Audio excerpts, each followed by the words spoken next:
Hello guys, we are back in new fanfic part 2, and if enjoying this then please like and share. Let's start the fanfic. They were completely speechless with mouths agape. The dead last of the class just beaten the second best of the class in taijutsu and made it look easy. Iruka was the first to regain the power of speech, but his words were still barely coherent. KKK ki kiba l lo lost to nnn na Naruto. Naruto walked up to Shikamaru and retrieved his tanto from the unmoving boy and strapped it back in its rightful place. Thanks Shikamaru, Naruto stated. Shikamaru blinked. This is beyond troublesome. Damn Naruto, where did that come from? Is it really that surprising? I mean, all I did was spar with him. He was going to kick me in my groin, so I countered it. That's all, Naruto defended, getting increasingly incensed. You know how painful kicks down there are. Have you ever gotten kicked there? That was unexpected, Shikamaru began. So what? Am I supposed to just grovel in front of people who are better than me? He's supposed to beat me in a match because I'm a dead last. He retorted angrily. I have at least twice as much potential as everyone else. He added in his mind. So true. That was a hard hit though. We still actually need the brat to take the exams tomorrow. Shikamaru silently stared at the boy in front of him. The boy's eyes seemed to slightly glaze over whenever he thought to himself, as it were the case now. It was almost as if he were talking to someone. Naruto is such an enigma. Naruto sighed as he re-grounded himself in reality. Sorry for my outburst, Shikamaru. No, I'm sorry. I didn't mean it that way though. It's just that, you normally. And now, you don't. How do I put this? Shikamaru stumbled. I get it. With that said, Naruto turned on his heel, walked off back to class. Not sure what to do anymore, the Nara followed shortly afterwards. It was only after the two boys left that everything erupted into chaos. What the hell just happened? The dead last beat him. Kiba lost. Roanna, you bet me 15 Ryo that Kiba would win. Pay up.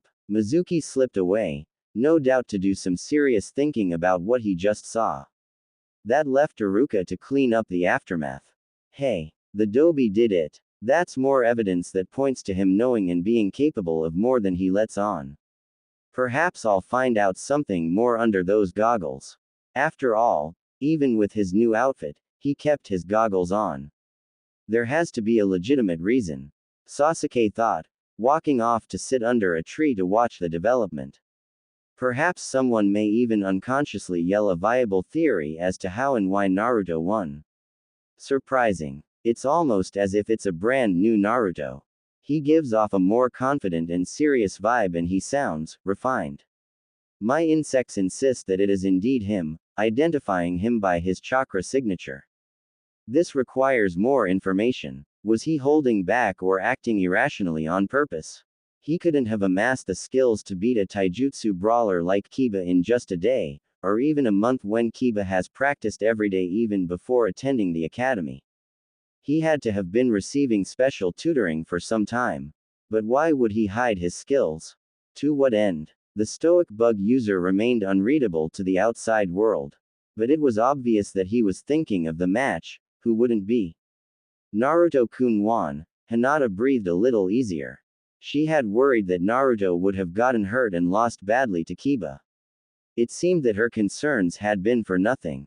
But she couldn't help but wonder if his new behavior was due to what had happened the day before. She blushed when she remembered that she had broken down his door, and how he reacted when he found out what she did. Ino picked up a stick and poked the still unconscious Kiba in the side, but found him unresponsive.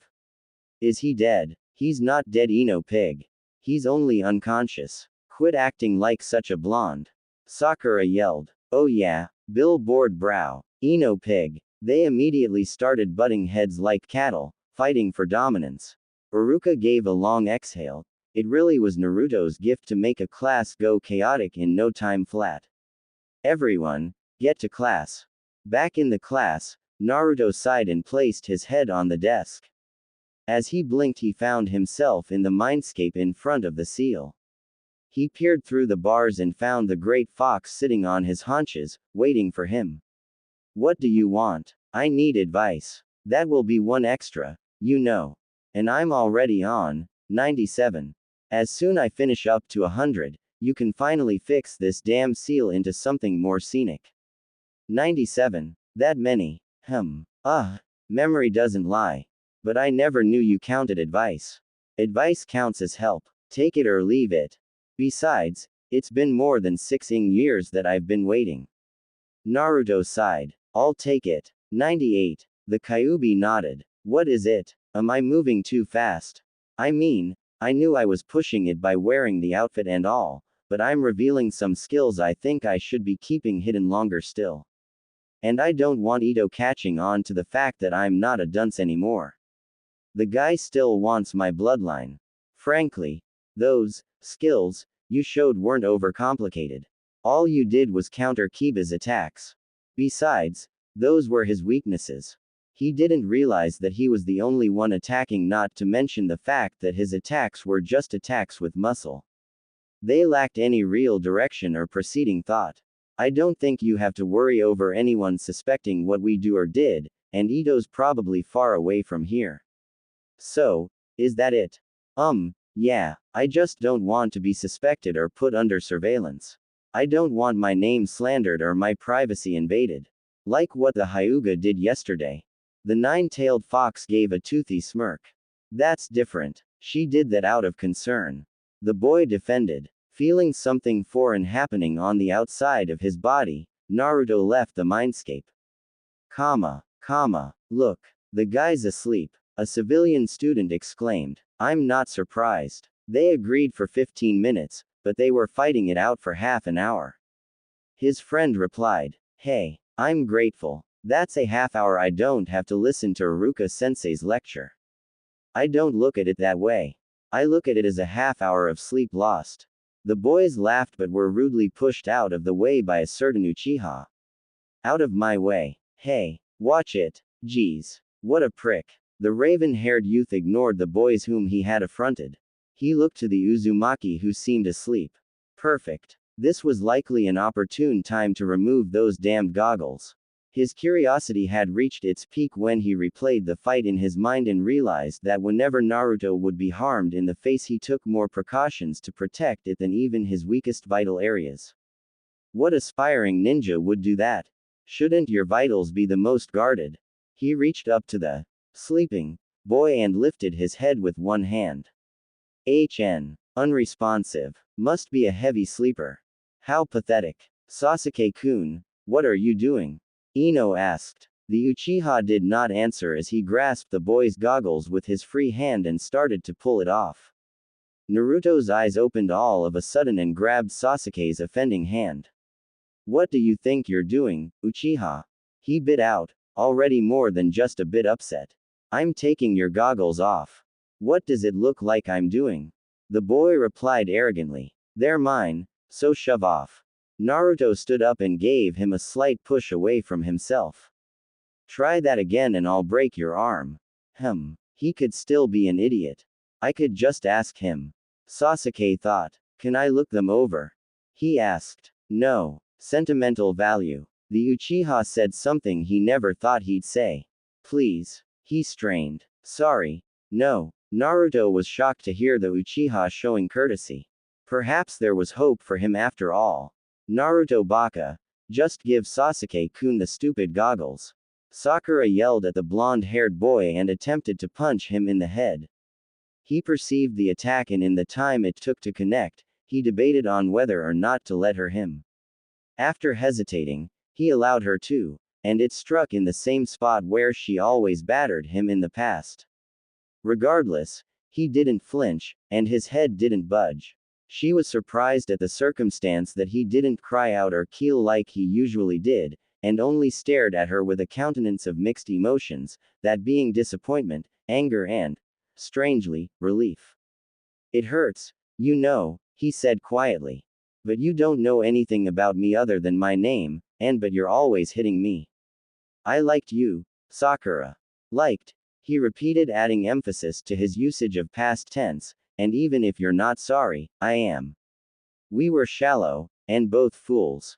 His strange expression soon twisted into a glare, and Sakura, who was still trying to process his message, winced and backed away when she saw it. I'm not anymore, and I hope you change too. Until then, never touch me again. Still not fully able to sort out what he meant, she still managed to understand the threat and retreated from him quickly. Things were quiet for the rest of the day. Quiet and inexplicable. X. What should we work on, Kyubi? The exams tomorrow. The best thing would be to study. I have that in the bag. All I have to do is to answer a few questions. I even read over everything from Hinata's notes.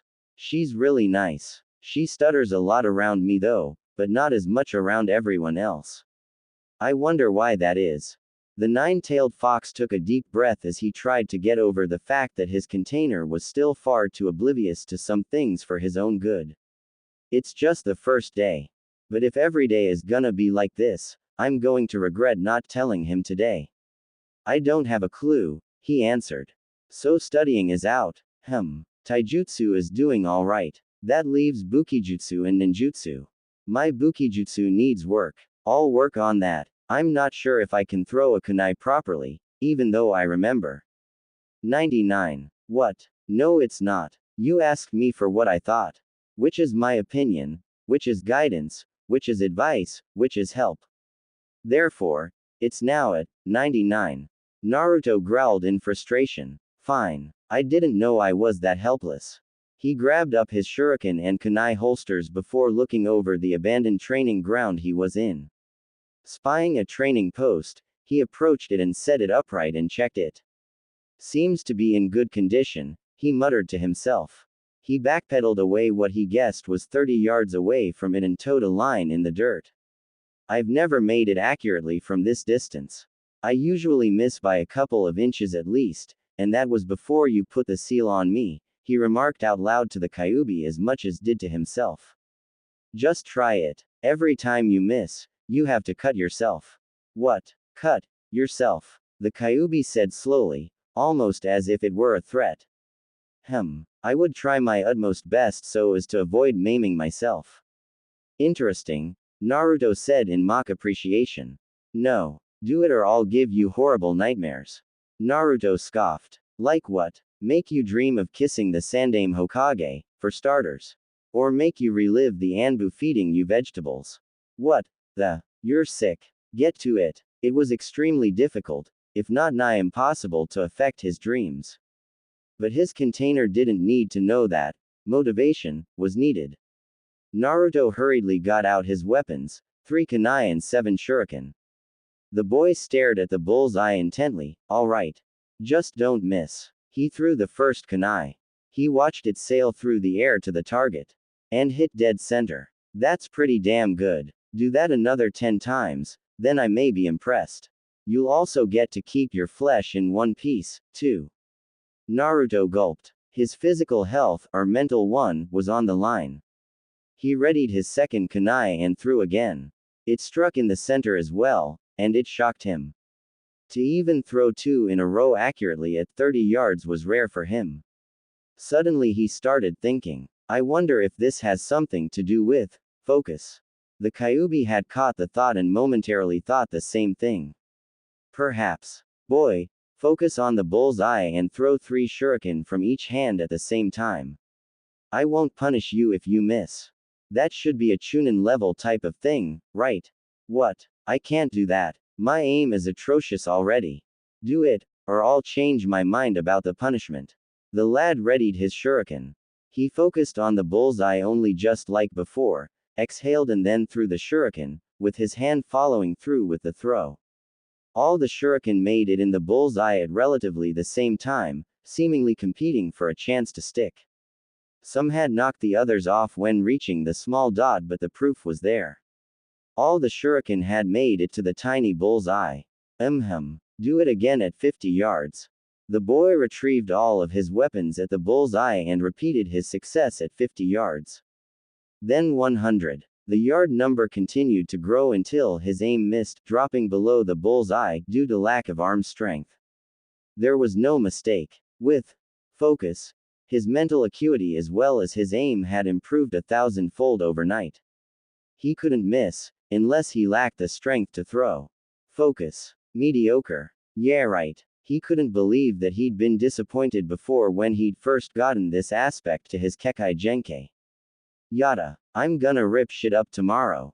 Watch out, Shinobi World. Badass Ninja number 1 is coming. The boy jumped up and down with a shit-eating grin on his face. Now for ninjutsu. Let's see. Henge, Kawarimi and Bunshin, shit. The boy's happy demeanor dropped. Oh no. What is it? The Kyuubi was starting to wonder if the boy was bipolar, given how quickly he changed his mood. Bunshin. What about it? Speak, boy. I don't have the chakra control for it. The Kyuubi now understood. Chakra control for the clone is impossible for you. You will never have the control to even make 10, let alone 3. I suppose that I'm to blame for that. The boy's control wasn't horrible per se. His control at the moment was excellent for an aspiring genin. He had seen Chunin at their barracks walking up trees and walking on water with just chakra and had practiced it for 18 months now. But in order to even have enough control over his Biju enhanced reserves, he would need at least 4 times the control he had now. He didn't know any more chakra control exercises at the moment, and neither did the 9 tails. In other words, unless he could get a next to impossible amount of control within the next 18 hours, he was screwed. The Bunshin is practically an image.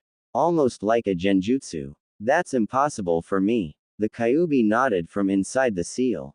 For you to even make 10 Bunshin is like pouring water from a 5-gallon bucket through a straw. It's just not going to work unless you can convince them to let you create at least 40 Bunshins instead of 3. Or perhaps plead your case to the Sandame. What if I used Yuki Bunshins instead? Naruto asked. No use. It wouldn't look like you anyway. Just a feral man version of me. Even if a henge was used on the Bunshin, they would detect it and fail you. Even the process of making a clone with Yuki would alert the whole village that my power was being released and used. The village's Anbu would have you under chains and locks in less than a minute. No chance. Quote exclamation mark quote. Naruto swore loudly. Everything is stacked against me. Do you know any other cloning techniques? Do I look like I would busy myself learning Bunshin techniques of Yuninjin? Kyuubi spat. Guess that's a no. I'll have to talk to Gigi then. The boy got his throwing weapons together and replaced them back into the holster and made his leave. As he ran to the Hokage Tower to see his surrogate grandfather, he wondered if he would be able to help him with his unfortunate situation. X equals X equals. The Sandame Hokage stamped another document with his seal of approval. Damn it all. I'm getting too old for this shit. One of these days, I'm gonna burn it down for all the good this paperwork is. Introducing a break in his thoughts, the door opened a bit and his secretary poked her head inside. Hello Hokage-sama. I have brought more documents that was sent here seeking approval. Great. It seems that's all my secretary is good for. To bring more paperwork. Just when I thought I was almost done. His secretary finished pushing the door open with her rear and turned around, revealing a double armful of folders of paperwork. She placed them on his desk and made her remark. Also, Hokage-sama, Uzumaki is also here to see you. Uzumaki. You can send him in. Right away, Hokage-sama. She made her way outside and told the boy outside to go in. Soon enough he did. Hi-ya Gigi. The boy said boisterously, I need a favor. The Hokage stared at the individual in front of him, trying to figure out if he was getting cataracts or if he was really seeing the Uzumaki. Gigi. Hiruzen cleared his throat. Yes. Hello Naruto-kun. I must say, your new look is a vast improvement. Congratulations. What inspired the change? The boy faltered a little before composing himself. I just decided that I was unprepared for the ninja world before. And you are now? Hiruzen asked curiously. He tried to think of a safe response. Well, I guess I'm less unprepared. So what is it that you need, Naruto-kun? Hiruzen asked, puffing on his pipe. Normally, Naruto would come to get his allowance from him, or hide from Anbu he pranked. The latter wouldn't work anyway. But he had to concede the truth. If Naruto used his allowance to buy his new gear, it was money well spent. It's about the exams tomorrow. What about them? I can't do the Bunshin no Jutsu, Gigi. How so? Are they not battle viable, or that you can't make number necessary? He knew the actual problem. He was actually testing Naruto's knowledge of his handicap. I don't have the necessary chakra control to make only a few. I have to make dozens. If I don't, the jutsu will be far from sufficiently successful, Naruto explained. Basically, those academy teachers want something that I can't give. Sarutobi studied the whiskered boy in front of him. His vocabulary has improved, as well as his knowledge of his drawbacks. He's also more settled and refined, somewhat. He's matured, but when? Is it due to his childhood abuse that sped it up? But I saw him last week and he was still behaving like a cheeky brat. Something happened between now and then. Perhaps the stress of the genin exams had caused it. But he's normally too headstrong to ask for help. I wonder. I'm sorry, Naruto. There are no known control exercises that could help, at least, none that can work overnight, not to mention that there's a reason why Junin don't perform that particular jutsu. I acknowledge that it's very difficult on their high chakra reserves, as well as being next to useless in battle, being only illusions that cast no shadow of their own. Then why are we learning it? Naruto asked, frustrated. It's because it's a genin level technique. They are considered that because if you cannot perform them at that level then you are not considered worthy of being a ninja. However, after enough progress, genin will pick up higher level clones from their Junin instructors like elemental bunshins. By the time you reach Junin, you pick up the shadow clone jutsu, those have a lot of potential. But it is a forbidden jutsu, severely taxing on chakra reserves.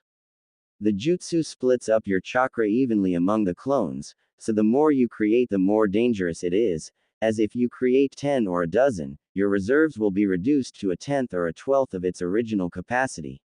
A true double-edged sword. Not to mention the mental issues from received memories when they disperse. Are you still following? Yeah, I'm still following. Were you expecting me to fall asleep or something? Yes, I did.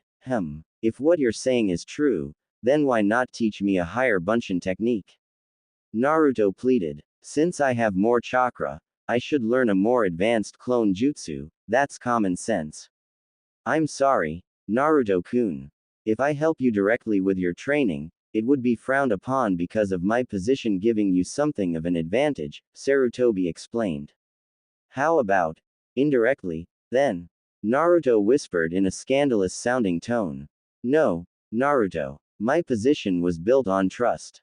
I cannot disgrace it by dealings done under the table. Naruto was disappointed. Ah, what? Isn't that what being a ninja is all about? Gotta pull a little sneaky from time to time, am I right? Seeing the man's frown made the boy deflate. What if you find some way for me to make more than the ruled 3? Can't that work? I don't predict much good coming from that, Naruto. It would show me making a special case for you, another example of favoritism. I cannot do anything within my power to help. Perhaps you could ask them tomorrow. The only other solution points to that of you requesting a Junin or Chunin's help to teach you a new Bunshin technique. I recommend curry favoring one right now. Now it was Naruto's face to show how upset he was, despite trying his best to hide it. He knew that the Hokage wanted what was best for him, even though this was probably one of the worst things he'd ever done to him, that is, not helping him in the way he should have. I guess so. Thanks, Gigi. You're welcome, Naruto-kun. Naruto made his exit and shut the door behind him. Sarutobi released a huge sigh. The aged Sandaime returned to his paperwork, yet unable to think of anything else than seeing the boy's disappointed and accusing expression. Accusing him of sabotage and neglect. Most likely guilty. He was especially guilty of not trying more. X equals X equals. Well, at least you tried. I know. But none of the higher-ups wanted to train me. Probably because of my status. Didn't know I was discriminated by them too. So many excuses. Busy. Late. Don't feel like it. Sick relatives. Naruto was growing angrier with each excuse he repeated. Quote exclamation mark. We'll show them, Kyuubi. Why are we even trying to get on a team, anyway? Just to have one of these Junin pricks order us around. He exclaimed the last question, exasperated almost to the point of tears. My teammates probably won't even work with me. Each expletive growing louder than the last. He kicked down his dilapidated dining room table and it fell over, collapsing in pieces. He finally huddled in the corner of the room, crying. Why? He sobbed. I don't even want that damn hat anymore. To be leader of a village like this. They all hate me. Look, Naruto, the Kyuubi slipped and called Naruto by name, a rarity in itself. The distraught boy barely noticed in his emotional state. Yeah, you know what you want. You want to kill a scumming bastard who wants to eat your goddamn brains just to get your Kekai Genkai, and if he isn't wiped out, a lot of people are gonna die. You want to become someone that people can look up to, not necessarily the Hokage. You want to get powerful to do everything you want. And if you are going to allow a simple bunshin to stand in your way of that ambition, you're not Naruto. You're just a washed up wuss who gave up. Now get the up and grow a backbone. Naruto, who had been listening half-heartedly, restrained himself from laughing at the adverse temperaments in the attempted motivational speech but had his usual confidence and determination return, that was clear by merely looking at his eyes. That's right. He knew why he lived. If for nothing else, he wanted to avenge the death of his parents. That was his drive and he wasn't going to have some ignorant civilians and biased ninja stand in his way of that. If anything, they were the ones that pumped him full of the hate that made him want to take it out on his parents' killers. Thanks Kyuubi. I needed that. Kurama. Excuse me. That's my name, boy. My name is Kurama. I'm getting so damn sick of you calling my title as a name. Hey. Good night Kurama. Good night Naruto. X equals X equals. Next. Uchiha Sasuke. The instructor announced. Said boy frowned and stood. Finally, it was his turn. Ninjutsu was his forte, his field of expertise in the class. He would do nothing short of perfect. He made his way to the designated room and shut the door behind him. Troublesome. Couldn't they have let me just go on home? A certain Nara grumbled to his whiskered companion. I already passed. There was no need to keep me here. Quit your complaining. At least you passed. Naruto retorted, eyeing Shikamaru's Hitai with rising envy. He had tied it around his upper arm on his biceps. It's a forehead protector. Why don't you wear there? I'm not complaining. I'm merely saying how displeased I am. And it doesn't matter where you wear it, as long as you have it in noticeable view, it's not against the rules. And what do you mean? At least I passed. Practically everyone passed. Only you and Ino are left. Troublesome. I'm saying that because there is a high chance I won't. You seemed confident doing the written exam, which is unusual for you I might add, aced taijutsu with Sasuke and Kiba. All that's left is ninjutsu, and that's a breeze. Even I didn't complain doing that. Fortune smiles on the lazy, Naruto bemoaned. The door opened again to reveal a raven-haired youth sporting his Hitai on his forehead. He smirked and reclaimed his seat. Almost as soon as he did, fangirls surrounded him. It only served to make him drop the smirk for a look of slight exasperation. Next, Uzumaki Naruto. Naruto heaved himself up and steeled himself. He went inside to see both Mizuki and Iruka sitting behind a desk, with a box with a few headbands in it. So close. Okay. Naruto. Please begin. Perform a henge. Anyone special? Naruto asked Iruka. Do anyone? Naruto placed his hand in a ram hand seal. Henge. He was surrounded by a thin layer of smoke. The smoke soon cleared to reveal a perfect version of Iruka. Naruto. Pay attention. Naruto shouted in his impersonation. Excellent. The yell was comical and unnecessary though. Iruka was displeased. Now to perform a kawarimi. Are you ready? Hi sensei. Uruka threw a Senbon needle at Naruto's foot and he instantly substituted for a chair. Very good. Naruto returned back to his place and waited for the words he didn't want to hear. Now, perform the Bunshin no Jutsu, 3 of them please. And yet so far. Uruka-sensei, can I do more than 3? Mizuki spoke up for the first time. No you can't, Naruto. 3's the number set by the Academy's board. I see. So it's non-negotiable. No Naruto, they're not. Those are the rules. Prepared to fail, Naruto set his face in a grim expression. To Uruka, it was as if it were chiseled out of granite. Outside, 15 minutes later, Naruto watched the students jostle around with their parents. All were happy except for him. He could hear small exclamations of parents who claimed to be proud of their children who had passed their genin exam. Yeah, let them celebrate. They're gonna die out there in the real world. A ninja is just a guy who kills for money. That's what it boils down to. I don't think I would have been happy either way if I had passed. It's just a means to an end. But in order to be able to carry out my purposes, I need to become a ninja. I won't get to learn any more, and I can't get stronger. True. Hey, the Dobi didn't pass. What an idiot. Kiba shouted. He still kicked your yesterday Kiba. I'm out 15 Ryo because you lost. Shut up Roanna. I underestimated him. Naruto ignored him. If Kiba was trying to get a rise out of him, he was going to be disappointed. He wasn't going to start up any shenanigans, but if Kiba wanted to, he was going to put a stop to it. Hey dead last. Can't make a simple bunshin. You're such an idiot. Kiba taunted. No answer. Don't you hear me talking to you, dumbass? Still no answer. Kiba stomped up to Naruto and grabbed Naruto's shoulder. The Uzumaki took a deliberate deep breath in an effort to calm himself and failed. He'd had a very trying day. Take your hand off of my shoulder, Kiba. Naruto growled. He knew that it wasn't really Kiba's fault why he was acting like this.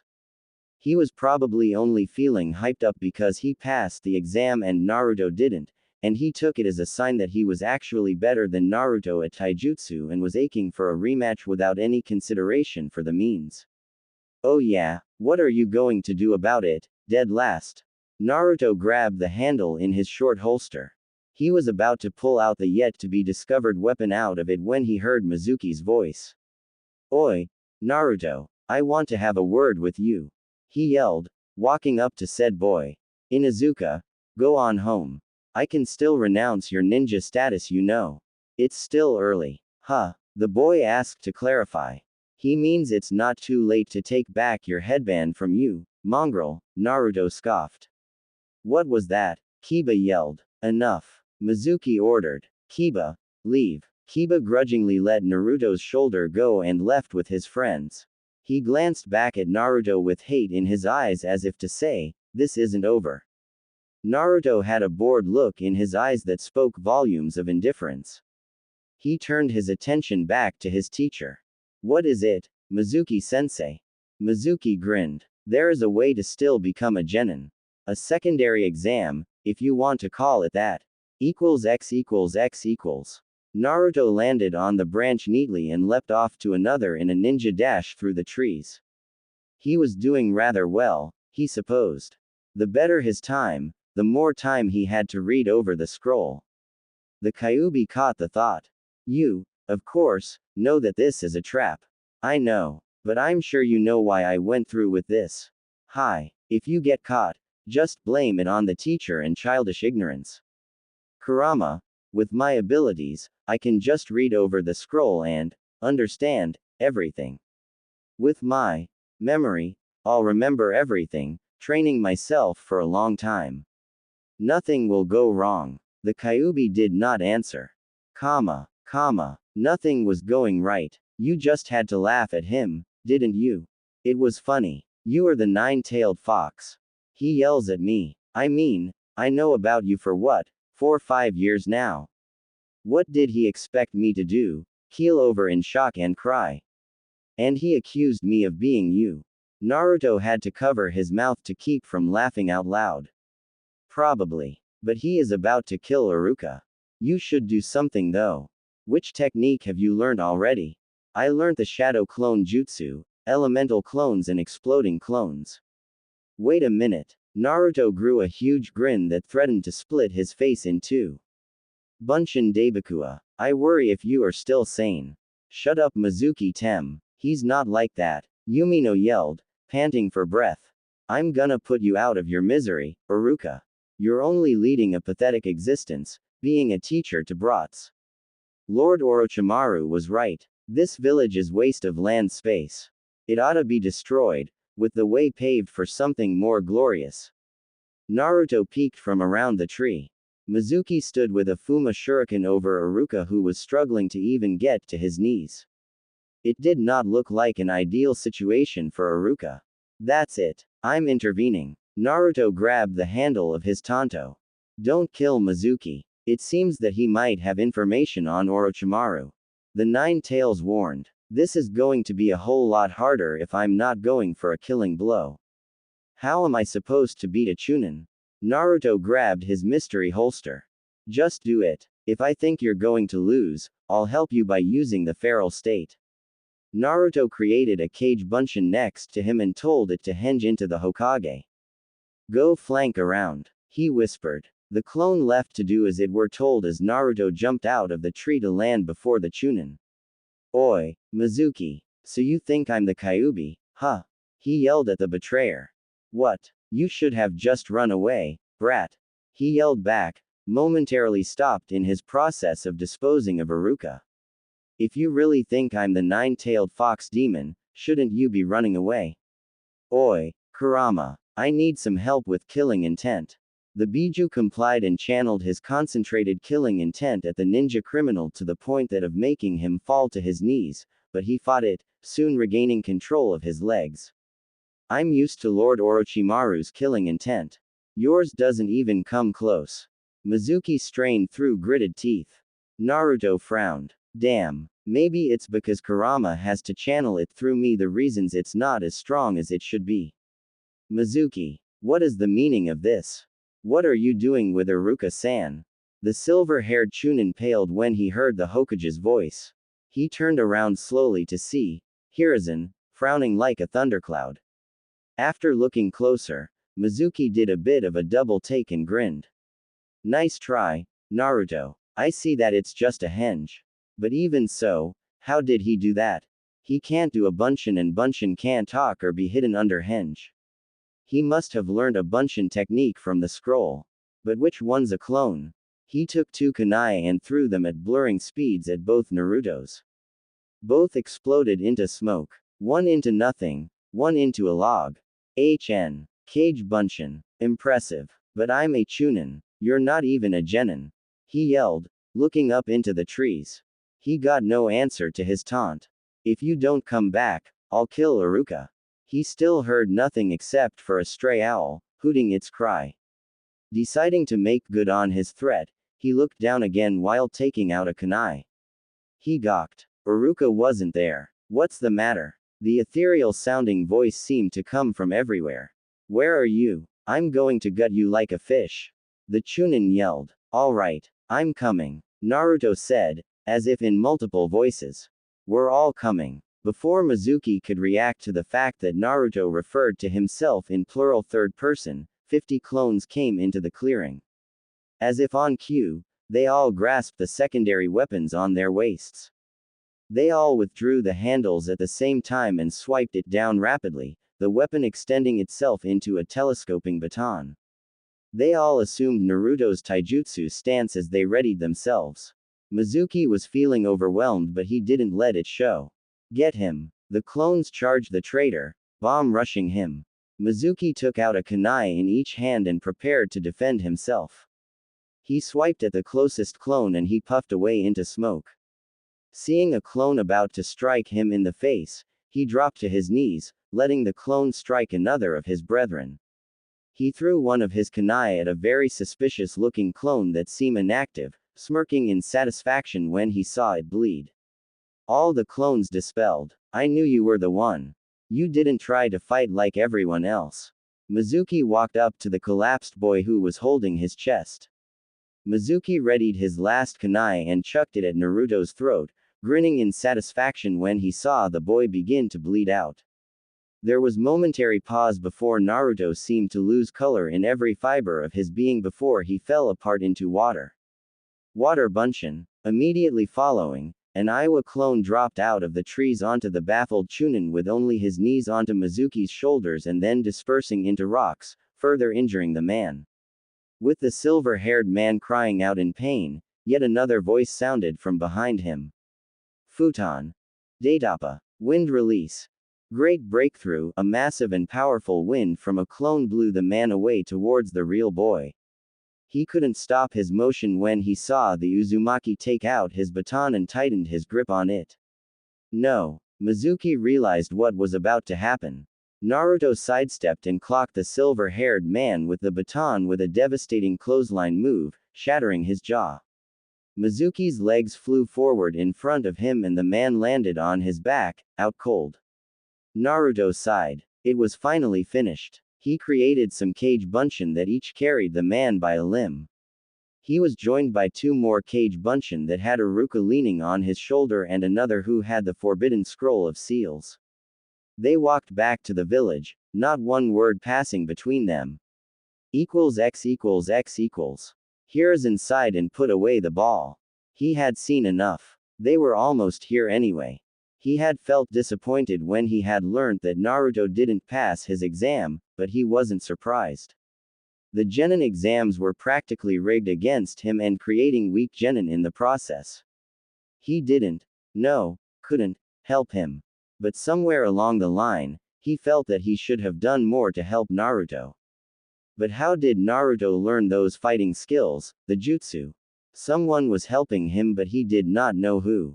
Or rather, he did not know of anyone willing to teach the pariah of the village a jutsu of any kind. A few knocks came at the door. Hiruzen sighed. Come in Iruka-san, Naruto-kun. The door opened to reveal said people who one of which dispelled his clones carrying Mizuki. The action dropped the traitor unceremoniously to the floor. Sarutobi sensed his Anbu about to attack so he diverted them by ordering them to carry the unconscious man to Morino Ibiki at torture and interrogations. They disappeared with the captured man, akin to nothing more than spirits. Hokage-sama, it's been a long night for me, I would like to return home, or go to a hospital, and I may have injured something. The Chunin requested. Very well, Iruka. You may go. The Chunin was about to go when he hesitated. Naruto. The boy turned around to look at him. Hi. Yumino took off his headband and walked up to Naruto and dropped it into his hands. Arigato, Naruto, for saving me. I'll see you come Monday. Naruto understood but feigned ignorance. Monday? He asked. Hi. Congratulations Naruto. You're now a ninja, Iruka said with a smile. Naruto didn't mirror the countenance. Come on Naruto, smile a little. Why don't you put it on? Put it on your forehead, let's see how it looks. Sarutobi asked. I would rather not. I have an embarrassing scar there. Naruto said. Iruka thought back to the day before concerning the goggles fiasco. I see. Okay. He affirmed to him, not wanting to affront or offend the Uzumaki. When you're at home, then. Sarutobi, on the other hand, wasn't convinced. For as long as he knew Naruto, he didn't scar easily, especially with his condition, that of being a Jinchuriki. Nothing short of a branding would scar him. Naruto, you're among friends. Please try it on. Aren't you excited? You're a step closer to being Hokage. I would rather not, Hokage-sama. Naruto glared. Hiruzen was surprised. He had expected Naruto to be bouncing off the walls. But he was practically behaving like a branch Hyuga, firm, glaring, hiding his forehead and all that. However, he didn't press the issue. That's fine Naruto. I will respect your privacy. Naruto nodded. May I leave as well? It's been ups and downs all day today, and I'm exhausted. Sarutobi frowned. There's that attitude again. That would serve everyone well, Naruto. You may come in tomorrow at 10 am to report what happened. Naruto gave a slow nod. Alright, Hokage-sama. Tomorrow. Naruto left and shut the door behind him. As he left, Kurama shrugged inside the seal. So you're a ninja now, huh? I thought you would be doing cartwheels right now. Not now, Kurama. I just want to sleep. And so he did, without even realizing he was being watched. Like a shadow, Ito followed him for a bit longer, before disappearing like the non-existent ghost he tended to be. Hiruzen Sarutobi sighed. He had completed hearing the story from both Naruto and Iruka's point of view an hour ago, and considering how he had been watching the whole development using his crystal ball technique, he knew that they did not omit any details. Because of that damn defector Mizuki, Naruto is now fully aware of his Jinchuriki status. The Hokage cursed internally. Some choice swears that he hadn't used in years. He hadn't wanted Naruto to know about his inner demon, but now that he thought about it, regardless if whether or not he should have been told by Hiruzen himself from an earlier age, it hadn't been fair to assume that Naruto would never have found out about it eventually. However, one thing concerned him greatly: the boy had taken it so well. Something like that should have fazed him, despite acquiring some sense of maturity like he had seemed to have gotten overnight. Instead, Naruto had laughed. But I'm sure that no one's told him. But if they did, someone's head is going to roll. Everyone in the village knew the penalty for speaking about something that is forbidden under S-rank secrecy. That was one issue. The next one, albeit less serious, was still enigmatic. Naruto, an aspiring genin, had beaten a chunin like Mizuki. The man had years of experience over Naruto with smarts and weight class, yet Naruto had tricked him, fought him and used jutsus with a fairly high degree of proficiency, and that didn't even include the fact that Naruto was now well versed in taijutsu. Then there was how quickly he learned the shadow clone jutsu as well as the elemental clone variants. To even learn the shadow clone jutsu in a few hours is stupendous for anyone short of a genius and a jonin, much less elemental bunchins as well. As it stands now, Naruto is the strongest in his class, at least twice as strong as the so-called prodigy Uchiha Sasuke. If he gets placed on that team, the team will be the strongest and imbalanced. But which team? I'll need discuss it with the Jonin senseis tomorrow. They already know about the incident. Sarutobi rested his chin on his hands, suddenly feeling wistful. To think Naruto has grown the most and is the strongest of his generation without our assistance, as much as it shames me to say it, is unsettling. The aged Hokage puffed on his pipe twice and returned to his work. While doing so, he discovered a note between two reports that warranted his attention. I shall return to check up on the dealings of the changes I have instated. I will also need to speak to Hyuga Hiyashi while in your presence. I hope I receive a better reception than what I received all those years ago. I shall be there at 9 p.m. tonight. The man grimaced. Oh, it's the man who saved Hinata and wanted favors from us. It's going to be a long night. X. A boy was currently sitting in a lotus position with his hands in a ram seal. He wasn't trying to perform a jutsu, or concentrating his chakra to use. He found that doing this as a form of meditational exercise helped him to relax and collect his thoughts, and sift through his memories. However, one kept disturbing him, that being of how he'd gotten killed last night by Mizuki. Naruto opened his eyes and raised an eyebrow. Where did he get that visualized thought? It's as if he remembered dying, when he obviously didn't. He visualized it again, and got stuck trying to figure out why. Deciding to experiment, he created two cage bunchins, shadow clones. He whispered to one of them to dispose of the other when they were out of sight, careful to not let the other catch on that he was about to get murdered. All right, you two, he said aloud, go into the forest. They complied and went into the dense gathering of trees. 2 minutes later, Naruto felt an influx of information, already embedding itself in his memory, never to be forgotten. Then he heard the clone he had ordered to kill the other return back to him with a smirk on his face. I got it done, boss. You gonna let me on why I had to off the other guy? Naruto smiled in response, fully realizing what had happened. Sure do. So you gonna tell me? Kid, you alright? You do know you're talking to yourself, right? People will think you're crazy, the fox said, speaking for the first time since the day's beginning. Huh? The clone asked. I can hear Kurama. I'm not crazy. He is. The clone said, pointing at the original Naruto. Naruto did a double take. First off, I'm not crazy. Second, Naruto pointed to his gut. Kurama is inside me, not you. How the heck did he hear the Kyuubi? Damn clone. Ing twat. Both of the boys stopped and stared at each other. Can you hear me think? Naruto asked in his mind. No shit. Of course I can. Naruto heard the answer in his own mind, courtesy of the clone that appeared to be in thought. Kurama was, well, he felt confused and excited. The only person he ever really had to talk to, or at, depending on how his container perceived it, was Naruto, and with this, he'd actually be able to talk to more people, even if they were technically the same brat.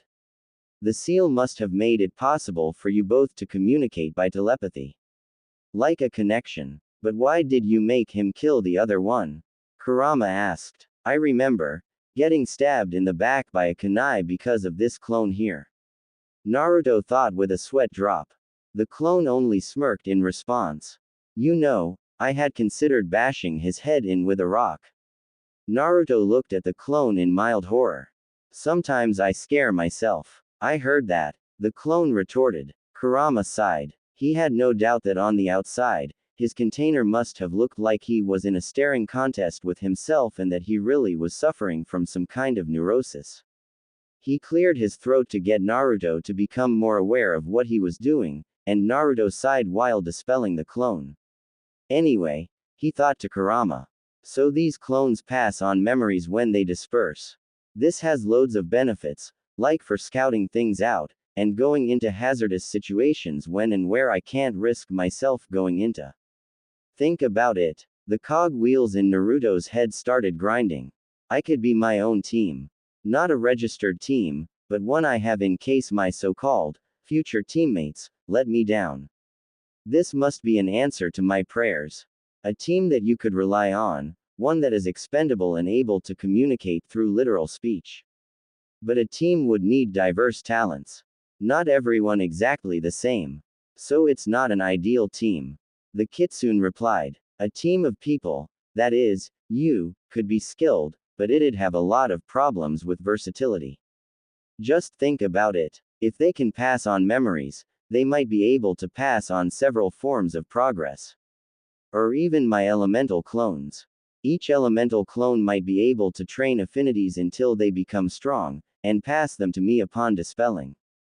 You're the one who helps me to make those clones anyway, since you're the one who knows what the hell chakra is, what kind of yin and yang composes it and can recreate it, you could make the elemental versions of the shadow clones. Sounds viable theoretically. Perhaps I could even use my own Biju chakra and vitality to make the clones longer lasting. Imagine, like you said, you could even have these clones training by using clones themselves. When the important clones dispel, you could gain years upon years of training, all in a month or two. I like it. The boy exclaimed. We won't need the village's mediocre team.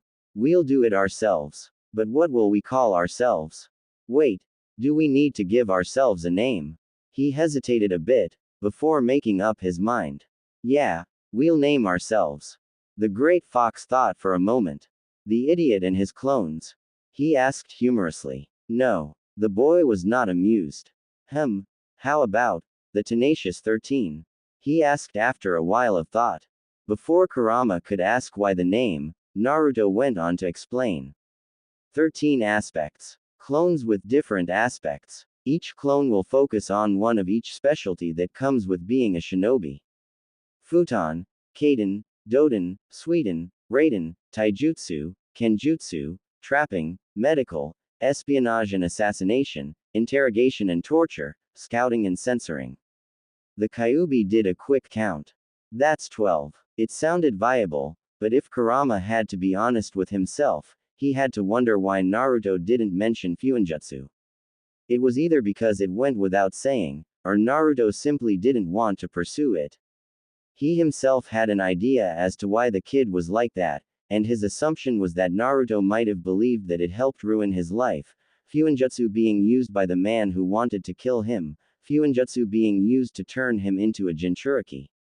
Nah, he knew that Naruto didn't hate him. But he did hate everything that came with that effect. And I make lucky number 13. Lucky. You know what I mean. The Kyuubi grinned. The shows that the group is unique. Tenacious means firm and strong, not easily stopped, and 13 is number of the members, and it's dark and foreboding. I like it. Looks like you have an ambition. So what? They're gonna train, or are they supposed to help you kill Ito when you're good and ready? They're gonna help me train, Naruto replied. He got to work, now having a goal to work towards. And when I'm strong enough, I'm gonna put Ito in the in-ground. Fair, fair. Let's get started. We'll have the elemental clones practice your affinity. They might even need to go away to the elemental nations, learning and practice to bring up their affinities. The first thing to do is to create a clone that's durably enough to sustain itself, or at least not disperse when someone hits it. I got a couple of ideas. Since there's obviously a link thing going on between you, me and the clones, maybe they can either pull on my chakra after being made, or you can try to make them while using the tailless state. It was a simple experiment, but was an overall disappointing failure. The clones could try to access Kurama's chakra wirelessly, as he'd put it, but while there was a switch being flicked, there simply wasn't any power to access. On the second aspect of the experiment, Naruto would create his clones while in the feral state, but they were still easily destroyed in one hit. He didn't even have long to put this through trial, as there was always the risk of alarming the whole village that the Kyuubi's chakra was being used. There is still another alternative. You gotta allow me to take over and create a shadow clone with your chakra with my unadulterated chakra as its core. No, don't interrupt me, brat. I know that it'd scare the shit out of everyone in the entire village. We just have to leave the village first and do it at first convenience when alone. Naruto grumbled heatedly in disappointment. Alright, fine. I guess we'll just move on to improve our general training then. I have it all planned out. The taijutsu I use, which I inspired you to create by being passively aggressive. Yeah, you egotistical prick. It relies mainly on dodging, countering and parrying with the tanto, but I'm gonna need one that revolves around me going on the offensive. All I really need is an attacking stance and then extend that into new katas for later. I'll try to design it later. Perhaps it will come to me then. But now, I need to knowledge. Whoa. You bashed the academy for all these years, and now you want to get in on all of that useless book learning. I didn't know how to create cage bunchins back then. He defended hastily while he created 2 clones with excessive chakra. Without even considering the consequences, he told them to read everything, all the while trying to ignore their pitiful faces at not wanting to get saddled with the duty. Just go, goddamn it. After they left, his inner demon suggested that he create another clone to go to the hospital to learn how some medical techniques, and Naruto wholeheartedly agreed. As much as I can't believe it, I read that medic nin are sometimes a lot more important than even the elite jonin or those on the shinobi council.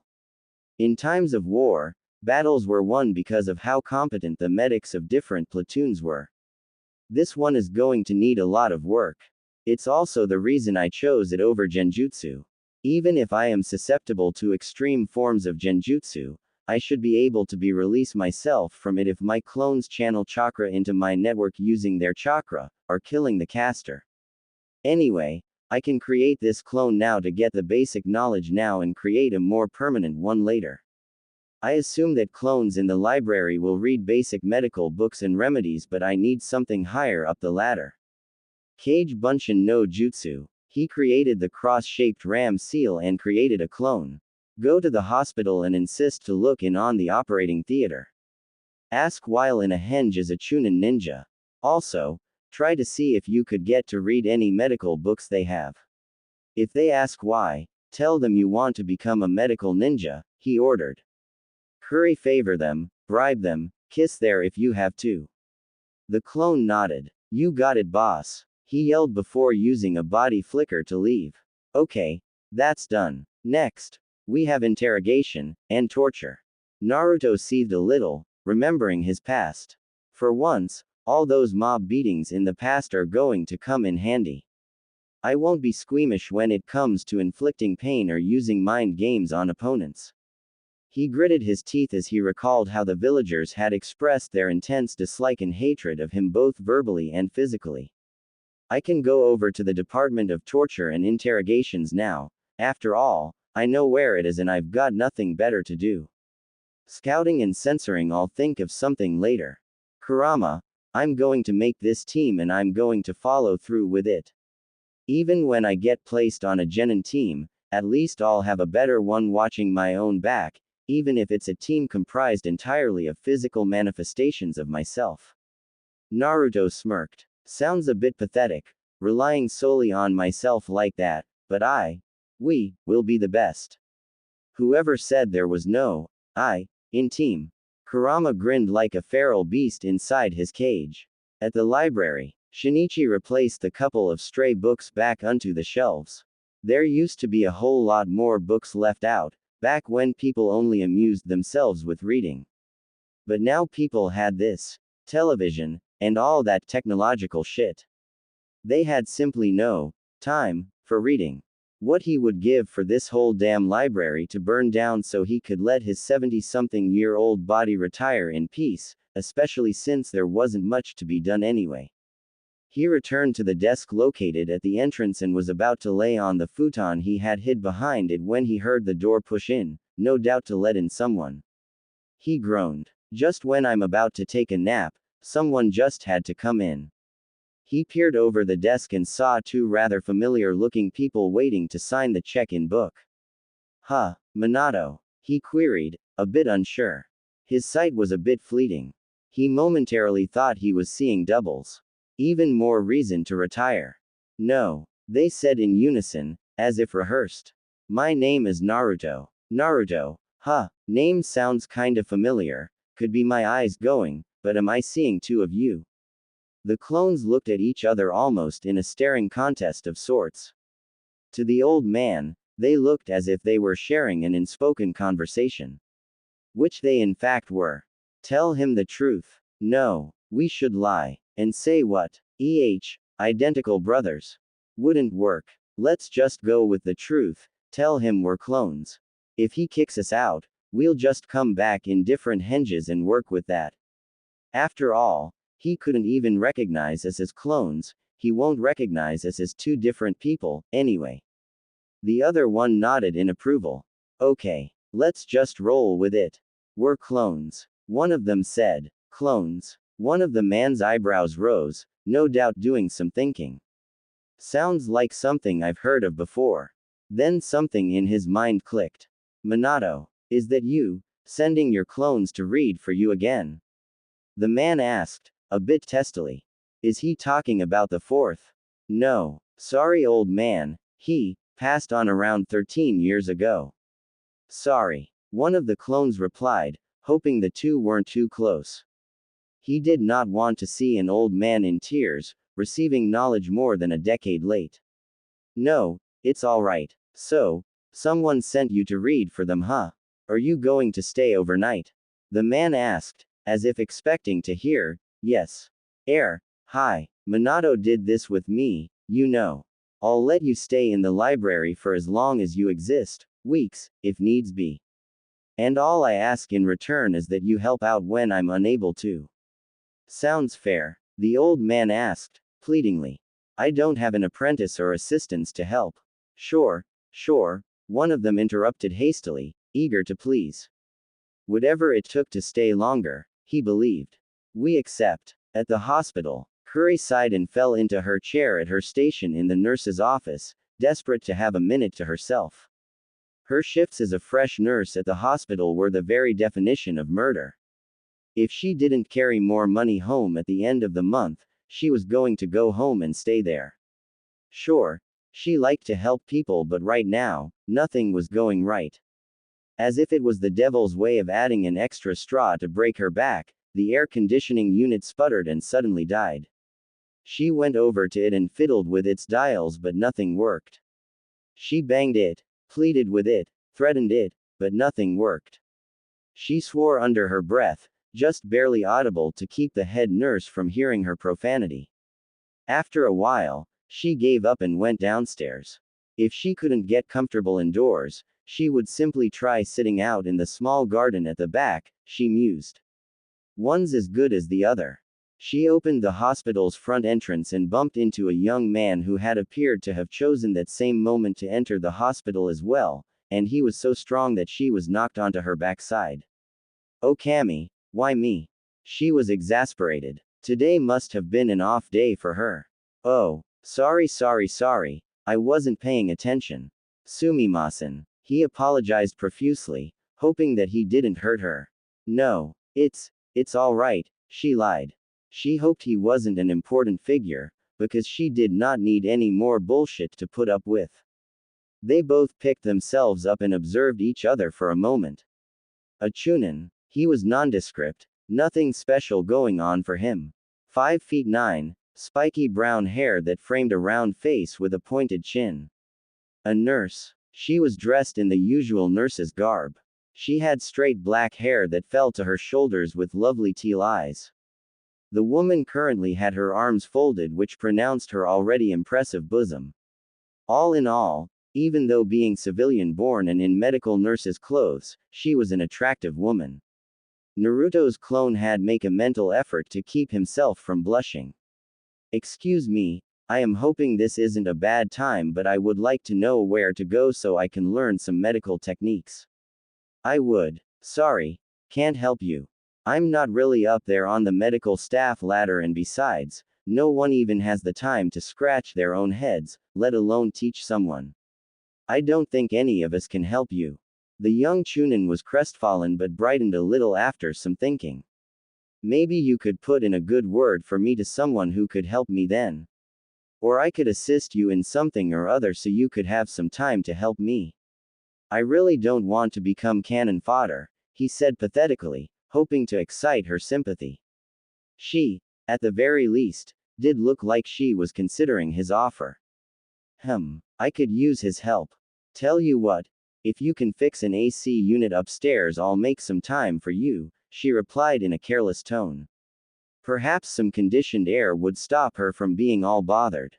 Just to fix it. Fair. Alright, get me the manual and I'll fix it. By the way, what's your name?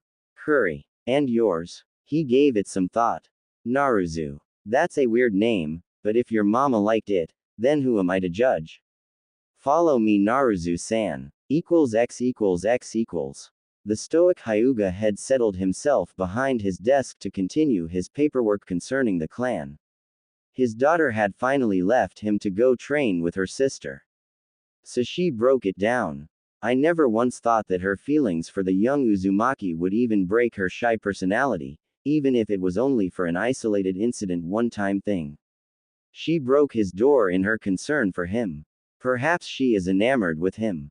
Regardless, all we may owe him is the replacement of the door. Nothing else. Hiyashi began sorting through his documents. The in and out boxes were rather messy. Soon, they were neatly organized and all the paperwork approved were stamped and signed while the others went into the waste basket. He was a rather quick and efficient and he rather enjoyed doing it. But soon after he had no more to continue and he was left with nothing to do. He went into deep thought about his elder daughter and how she was going to be placed on a newly christened genin team come Monday morning. Just as he was about to brainstorm who her potential teammates could be, a knock came at his door. Who could that be? Hiyashi activated his Byakugan to see through the door. Why is there an Anbu op here? He mused. He's probably an errand from the Hokage. But what? Deciding to find out the answers, he invited the military shinobi inside. The Anbu entered into the room with grace and wariness, not one movement wasted as he were nothing but a clock. He stood, somewhat at attention in front of the Hyuga clan head. Close at his heels was a sentient branch Hyuga, no doubt an escort. How may I help you? The Anbu answered in a level tone. Lord Hokage wished for you to receive this letter. He retrieved a note of seemingly nowhere and handed to him before using a body flicker to leave. The branch member took his leave as well now that his job was complete, leaving the clan head to have some privacy. Only then did the man open his letter. The document could hardly be called a note, let alone a letter. The whole message was written as if it nothing but a little ditty. The man from back then has come back again. Make sure to be on time at 9 tonight. He hopes there will be no fuss over what we shall discuss. Solo is the way to go. Hiashi closed his eyes. No doubt that the Hokage was an avid reader of poetry and decided to code the letter like that of one. The message was clear to him though, although that could be to the cause that the message involved him directly. It probably means that the man that rescued Hinata has returned and wishes to speak to the Sandame and myself about the favors we did for him. Noble and selfless they may be, they feel suspicious, considering that he said he doesn't pledge loyalty to Konoha. He never did cotton to the man.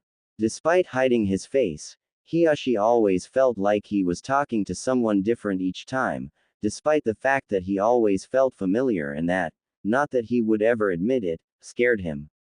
The Hyuga sat patiently, waiting for their guest to arrive. He looked to the Sandame Hokage who was currently seated by his large desk that tied into his title. Both men were yet to speak to each other and that served to make things more awkward between them. Frankly, Hiashi preparing to leave the second 9:01 p.m. struck on the clock. He was an important official, as well as the Sarutobi himself. They had no time to waste, especially with someone whose identity was yet to be discovered. Besides, he wanted every excuse possible to avoid meeting the man they were waiting for. Suddenly, the clock hit 9 p.m. and in that same second a man appeared in the center of the room via a body flicker. He was dressed as before, not a single hair out of place. However, there was a markedly obvious lack of seals on his person, unlike the first time they encountered him all those years ago. Good evening, Hokage-sama, Lord Hiashi. I hope I've not been tardy, he remarked flatly. Welcome, may we have your name, or at least a handle we can use? It would make things flow more smoothly, the Hiruzen requested. I can give you a handle. Call me Sagan. Sagan, Hiashi asked. Weird name to choose. The hooded man said nothing in response. Anxious to clear the air of the growing tension, Hiruzen cleared his throat. Sagan-san, we're here to discuss the results of your requests roughly 2.5 years ago. Sarutobi continued. That's why you're here, is it not? Ah, yes. So, how is the soup kitchen getting along? Oh, and make it brief. I'm sure we have other places we'd rather be right now, Sagan replied, much to the Hyuga's ire. It's doing well, if I may say so myself. As per financing is concerned, the Hyuga clan has given quite a bit of funding since its opening. I believe that many of the people who frequent it are the people who suffered during the Nine Tails' attack. Some of them are even willing to injure themselves to sleep there in a warm bed that the side house provides. His hand lifted and disappeared to stroke his hidden chin in thought. Is it possible for the Hyuga to fund a little more for expanding just a bit more? I am sure that Lord Hiashi can dig just a little deeper. Maybe about 50 futons next to and around each other would do the job efficiently. The futons could simply be put away in the day, Sagan suggested. This is going a bit too far, Sagan-san. We Hyuga don't have an unlimited amount of money in our treasury. If we have much more of this, so-called charitable funding, Hiashi said in disgust, we'd have to forfeit our emergency fund which was set aside for our own survival or anything that warrants an emergency of similar dire straits. It was times and foolishness like this that made the man more emotional than not. Do you think we have bottomless pockets? No, the guest said testily as if he was preparing for a fight with the man, you're right. Perhaps if you were to look out the window and activate your Byakugan you would see that there are people who are far needier than you are. You seem to have on expensive new robes. Perchance if you went hungry for a few days you would realize how superfluous that your extravagant worldly possessions are. These people have no clothes, no food, no warm beds. We see them every day, and yet we try to ignore their situation. So you are hesitant. Perhaps if you were to have lost more than just your first heiress Lady Hinata, you would have been giving a lot more in gratitude. I suppose it can't be helped. Hiyashi seemed regretful all of a sudden. He didn't mean to say what the man was interpreting. Are you implying that I don't care for my own village or its denizens? I do, but you're not even a resident, and if you care that much for the leaf, I don't see you rearing up to lift a hand to help it yourself. Fair accusation. I'll release you from any debt you owe me, since you feel that you've done enough. I will give you a new proposition. I will do the Hyuga clan one service, a mission if you will, into any situation, no matter how underhanded, futile or suicidal it may be, but only if you're willing to invest more into what should have been your civil duty, Sagan spat. Do we have accordance? How can I be sure you will get the job done if I go through with this? The clan head was skeptical, not missing the man's disgust. As much as I dislike boasting, I am very confident in my skills, and you know that if I've faced off against the ambassador from Kumo and your Anbu without an ounce of effort. Then there's my durability, chakra capacity and, something else. I cannot reveal any more. You get the idea. I am still doubtful. You should still be ashamed, having to be bought to help the less fortunate. I merely used the incident all those years ago to help both of you to have some humanitarian ideals, if not for the benefit of all, then even for the benefit for one person, isn't that enough? And yet, you refuse my offer. His rebuke was stinging. I suppose that's true, Hiyashi admitted to himself. He'd never really taken the riff-raff of the village into regard before. It was also pleasing to see Hitomi happy with his charitable actions, be it willing or not. Even more so, she had been taking her own action, and what was worse was that if it should be that he didn't accept Sagan's offer now, she'd drain his private accounts to continue. Besides, not all of his own likely future dirty work had to risk a Hyuga. I accept, Sagan-san. Hope you don't regret it. In response, the enigmatic man reached into his coat and retrieved a sheet of paper with a seal on it. This is a summoning seal. Simply lay it on the ground and focus your chakra into it. I will appear in a matter of seconds. He then gave it to the emotionless Hyuga, who put it away carefully. The Hokage looked on at the development with an approving nod. So you're familiar with Fuinjutsu. I like to dabble in everything. Moving on. What of the orphanage? The orphanage, it's doing well at the moment. It has roughly 50 children at present. It doesn't seem to be growing. That's actually a good thing. Having fewer orphans, that is. It was usually higher, Sagan stated, sounding relieved, showing true emotion in his tone for the first time. I remember that its conception attracted all of its present occupants within only a few days. The Sarutobi clan has made it per your instructions, and it has helped to keep such children off the streets. The Hokage smiled. I have visited the children myself, but I have not told them that it was you who wanted it built. If I told them you were, and that you were here. Perhaps another time, one with more convenience and less risks, Sagan interrupted. But the orphanage is starting to dilapidate a little. It's nothing my clan cannot assist with, of course. It would serve me well to continue funding the orphanage, nothing's wrong. But your concern for the orphans had demonstrated how little my concern had been for the village's future generation was. So you have concern for them now? Sagan asked in a weird tone, one that suggested that he knew and believed differently. All of them. You haven't neglected any. Sagan gave him one of the seals as well. I'm sure that you will most certainly use that in the near future, knowing the extensive variety of missions all ninja take. I think you should have one. Just think so. The Hokage took it from him carefully and mused over it. Perhaps I'll get Jiraiya to look it over. Just think so, he thought ironically. It was for the fact that the man reminded him a lot of Ito, although he was reputedly wandering around the border of Suna right now. Ito was something of Fuinjutsu expert, and if this was his, then he was basically leaving his identification card behind. If not, then he just happened to land a strong ninja in his back pocket. Win-win either way. Sagan made a show of stretching. Well, I'll be making my leave. Hiyashi-sama. Hi. The man answered. Don't waste it. And so the final word was said. Sagan left in a vermilion red body flicker, and made sure to leave no trail. X equals X equals. So yeah, you did me a solid, Kurama. 100 favors. How do you like the scenery in there now? Kurama sat down in the new mindscape. The general outlook had changed from bleary to cheery. Instead, the leaking pipes that had intercrossed a dark flooded sewer had been substituted for a grassy plain with a rather large tree in the middle that was big enough to shelter under, even if there were two of him. There was enough light but it carried no heat. Very comfortable. I like it, especially knowing that I earned it by doing those favors for 6 years. I know that it's Ito's rule and motto, but we both know that it's the truth.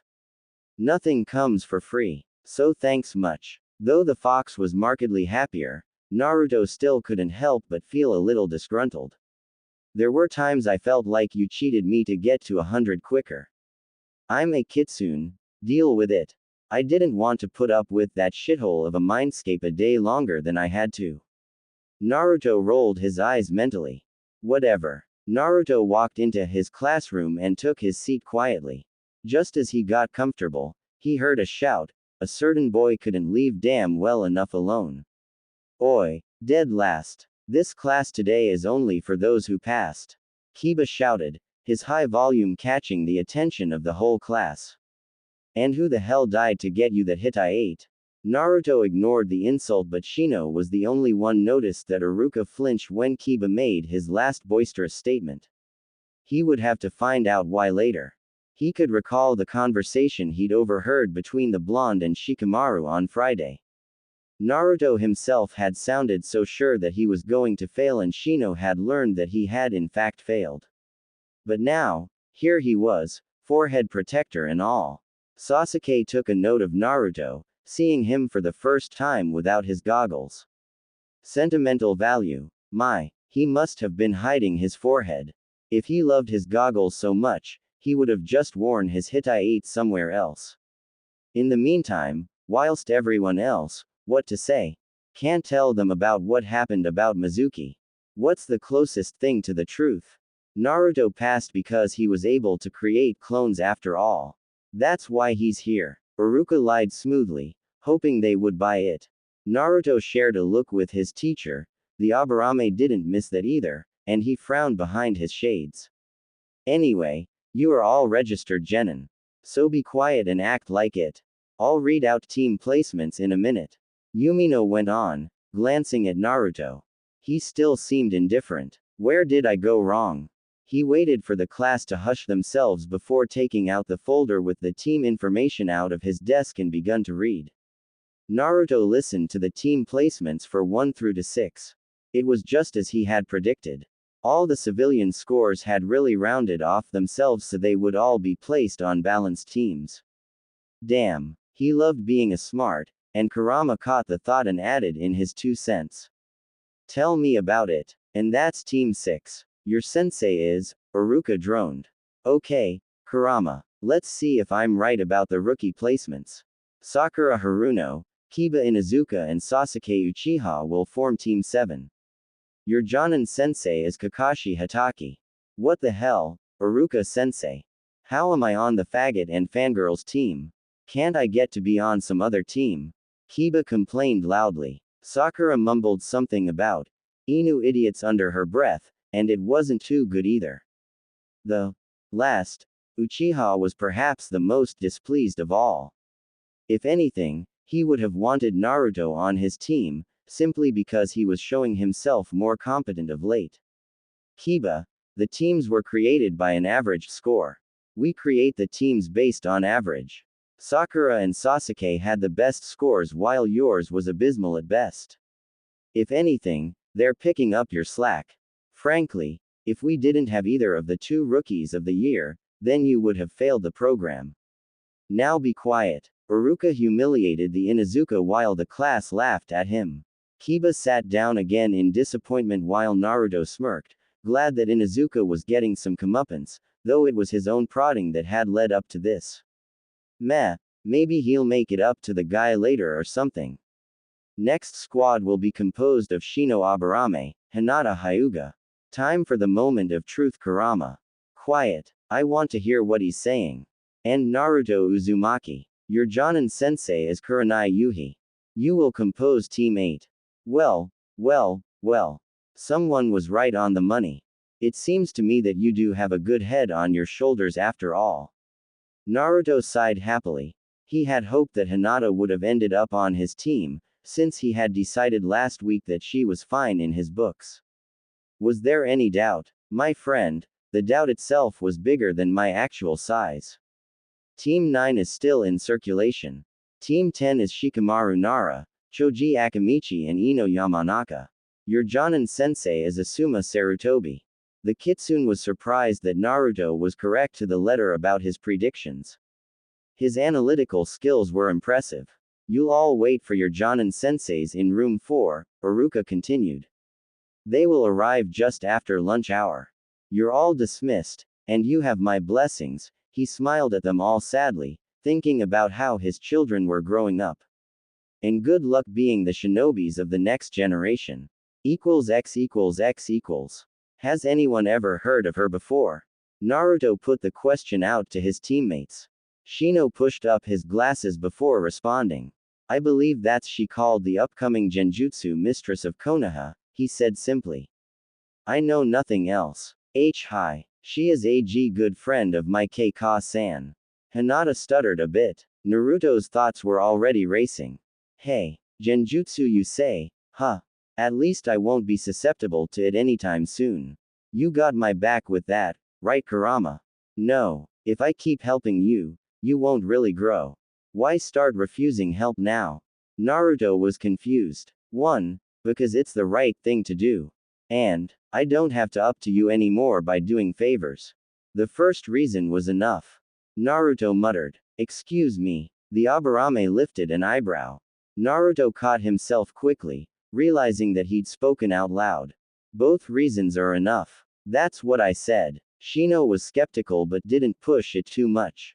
As in, she is a genjutsu user and must be really skilled in it if she's dubbed as its mistress. That means that she will fight dominantly with it instead of other techniques. I see. Go on. And, Naruto pointed at Hinata who blushed a little. If she is on such good terms with your family, maybe you know who could tell us what kind of history this lady's got. I've been told from my K-Ka-chan that she was very good friends with Kurenai's father when they were on the same team but he died in the Kyuubi's attack. She also has an intense dislike for perverts. Hinata said. Interesting. Anything else? He tapped his chin with a forefinger. No, Naruto-kun. This woman might probably hate me, she's gotta be in on the secret that you're sealed inside of me, Kurama. Naruto was already leery of his Jonin teacher, and couldn't shake the possibility that this team was already wrecked before he got a chance to create his own shinobi team once he left the village on mission. Maybe it would improve relations with our future sensei if I told her that you're apologetic for your actions. I was being manipulated by that Uchiha. It's not my fault. And besides, Ito could have done something to help the situation, but only made things worse. He killed the only 2 people who could stop me, your parents. Wouldn't hurt. Wouldn't really help either. What's done was done. As soon as he said this, the bell rung to signal the end of lunchtime and everyone filed inside to room 4. While there, everyone waited for their own senseis in their own way. Some napped, some muttered to their ninja creatures, and yet some others just sat and imagined what their future instructors would be like. Soon, there were only 3 teams left who were still waiting when the door was pushed in by 2 people. The female of the 2 had a fair complexion and she had very distinct red eyes, which were complemented by purple eye shadow and red lipstick. She possessed long black hair that reached her upper back. She had on mesh armor that was easily visible through her clothing, and only one sleeve that went in tandem with bandages that wrapped from her upper torso to her knees. The man was fairly tall with a somewhat brown complexion with brown eyes, short spiky black hair and a beard.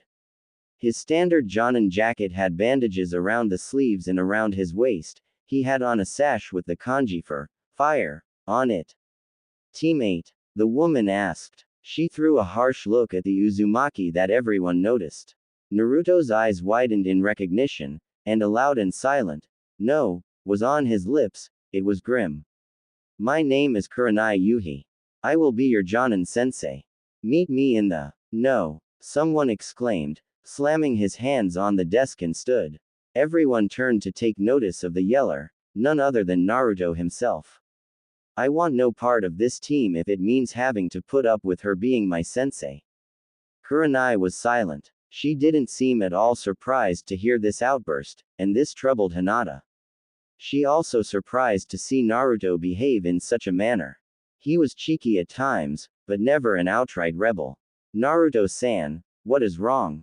Shino asked. Nothing is wrong, Naruto said through clenched teeth. Everything is peachy and perfect. Just perfect. Alright brat, what's your damage? Why don't you want her for your sensei? You think we have to let you be a genin?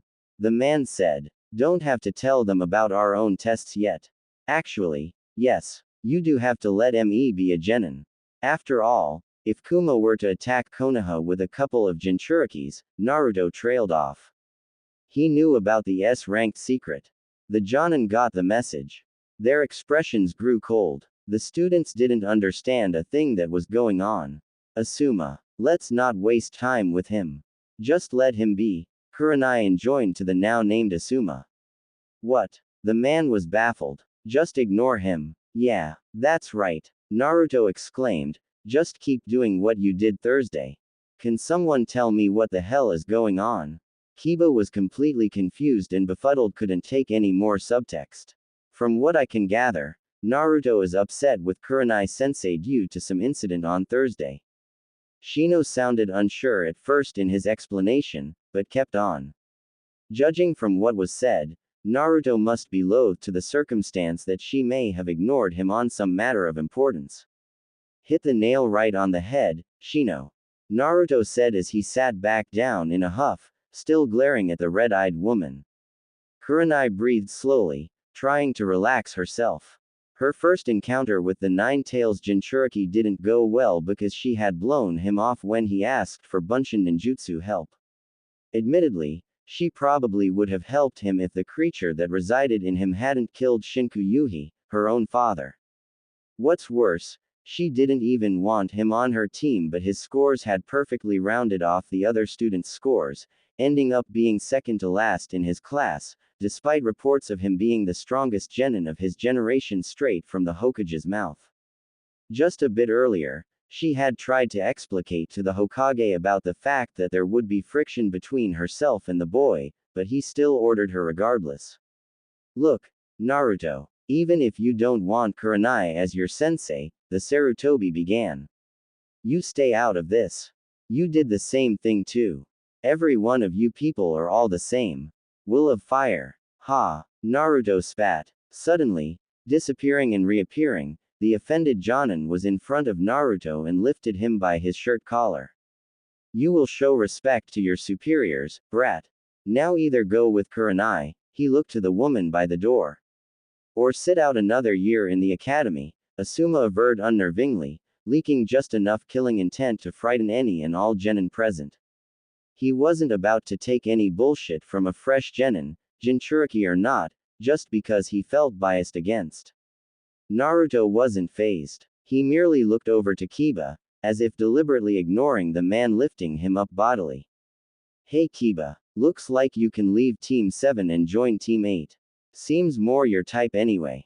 All around there were now whisperings of the development, of how Naruto was willing to sit out a third tenure in the academy. But even so, he continued. In a class of 20 being split into 9 teams, subtracting myself from that equation will upset that balance. That means, 2 of us are going to have to sit out another year with him, Shikamaru finished, having brought himself to be concerned enough about the situation. It's either that or he passes with us. A team has to start with 3 genin. How troublesome this is, Shikamaru said aloud, shocking the rest of the group present. Why is Naruto-kun so bitter? Hinata thought. Just when she was going to ask him why, Naruto batted Asuma's hand from off of him, and stormed out of the room while giving Kurenai a wide berth, shooting her an angry look as he left. Well, Kurama, guess you're right. Forgive and forget really is impossible for me. Told you. Naruto mumbled heatedly under his breath as he subconsciously started moving the swing he was seated on. How was he supposed to forget all the wrongs done to him when he could remember everything vividly as if it had happened only a minute before? Anyone who preached love and forgiveness must have never had memory like his. Why was everything so goddamn complicated? Kiba came out of the school with his Ninken Akamaru by his side, and Naruto took notice of them immediately. The dog had his nose close to the ground, apparently tracking a scent. Naruto watched them as Kiba apparently spotted him before his dog, and told him. With that done, he patted his dog and allowed him to jump onto his head, before the two came over, whereupon Kiba then took a seat on a tree root beside the whiskered boy. They sat there in silence for 3 minutes before Kiba tried to break it. So what was that all about, Naruto? Kiba asked. What was what? Naruto feigned ignorance. He knew what he meant. He was merely trying to delay the conversation, least of all with Kiba of all people. That shit you just pulled in there. It's just one big awful mess in there. People are in there arguing who sits out another year with you. What the s that all about?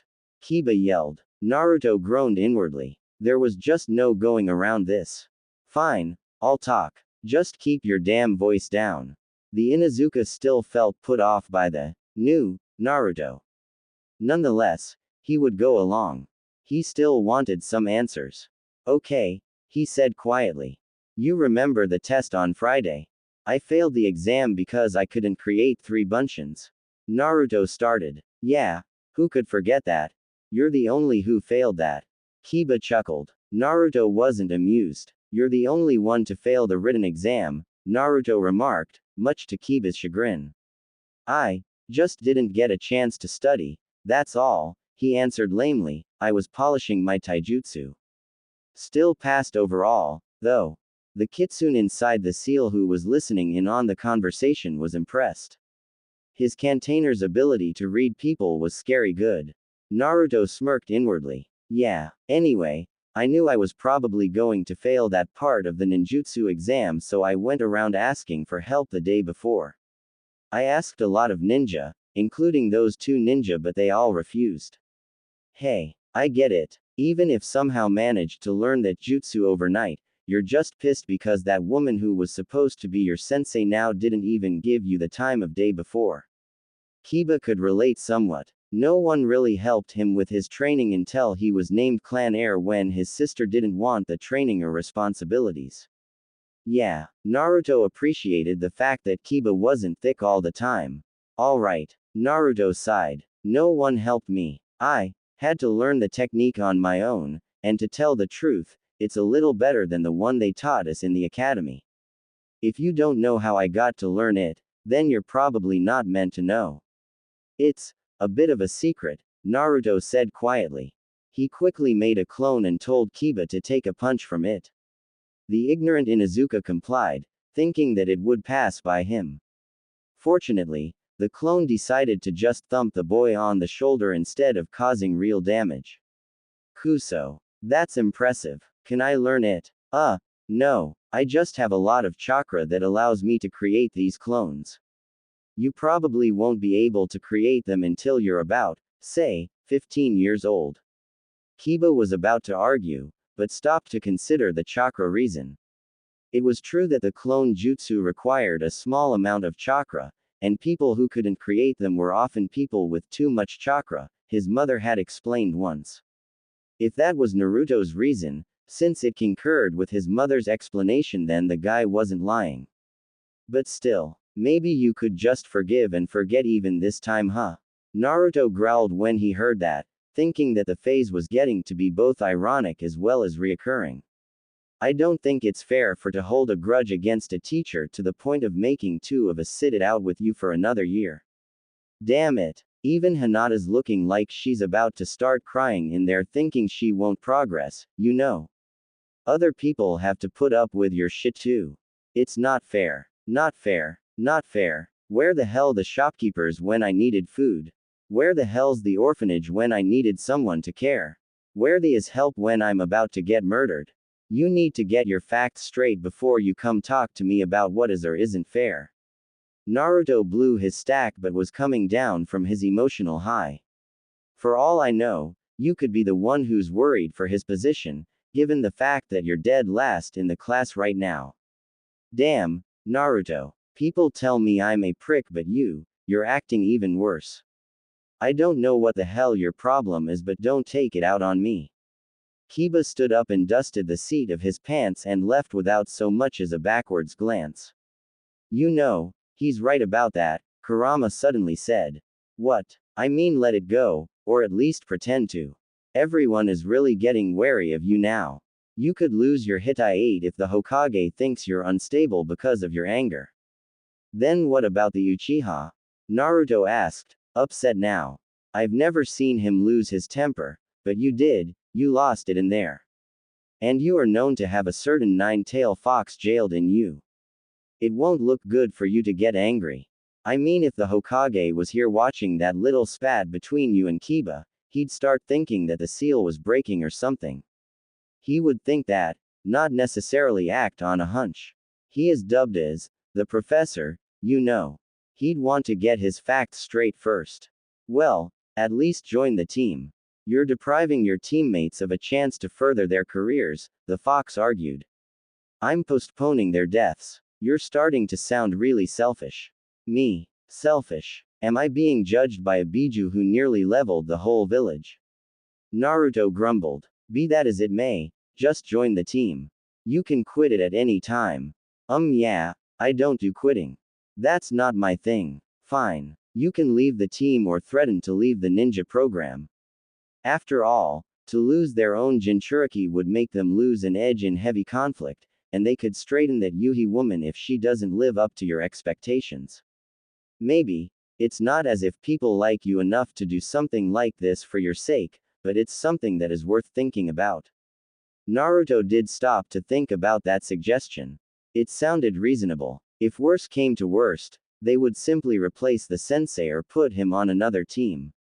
He knew that life in the village didn't stop just because he failed his exam, but there had to be some important people who would stop to consider his situation, right?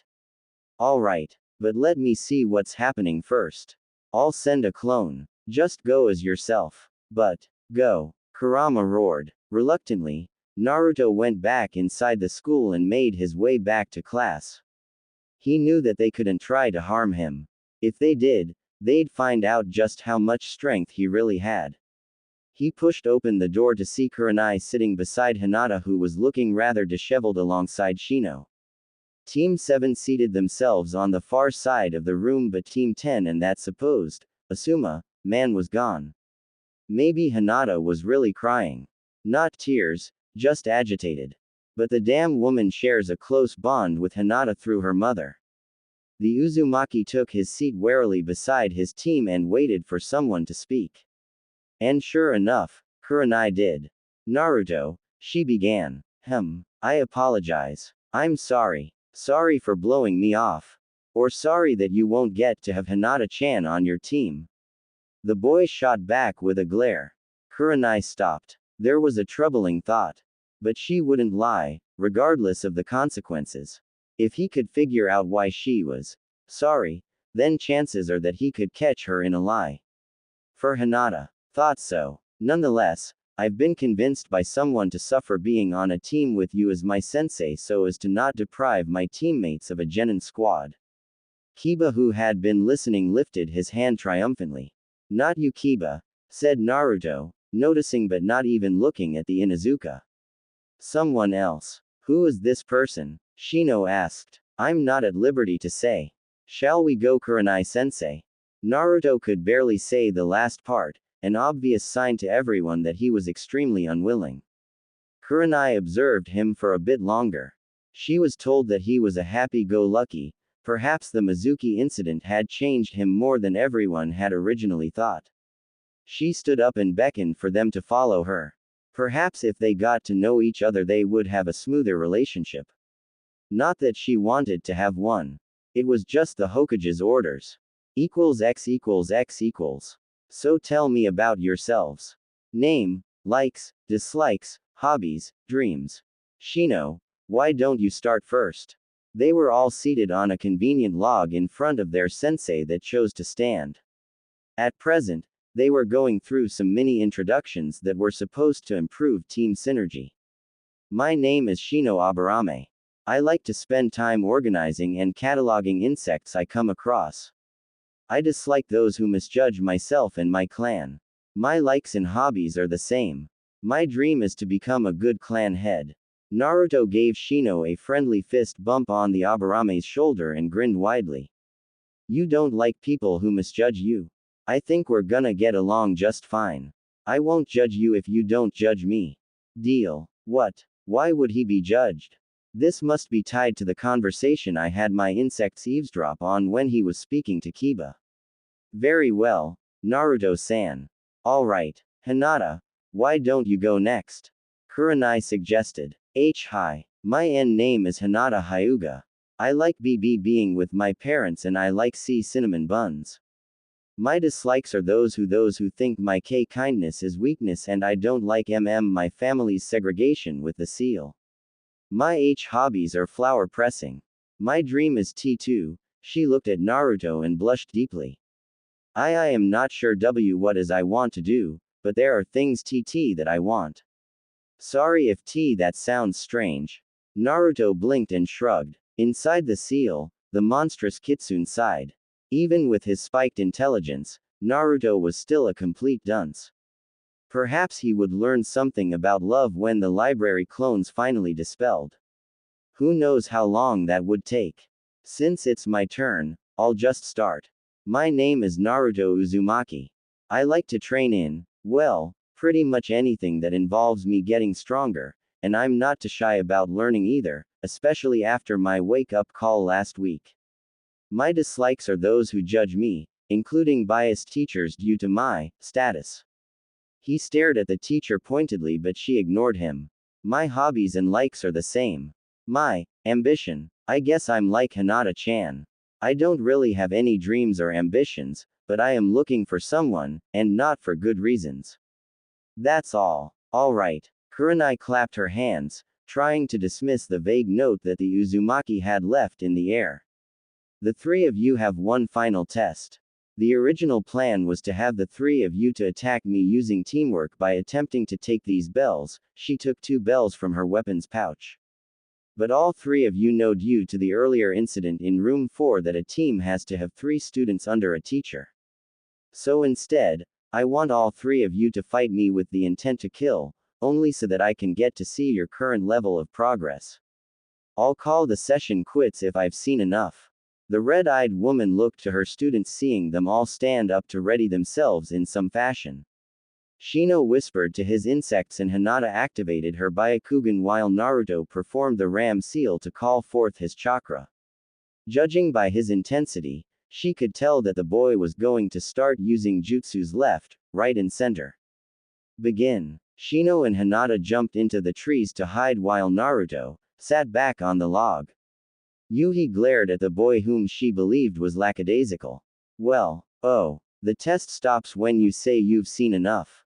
I can already beat a Chunin, that much is obvious, even if it was just a passing chance. If you really want me to fight seriously, I could probably level this whole training ground, might even kill you.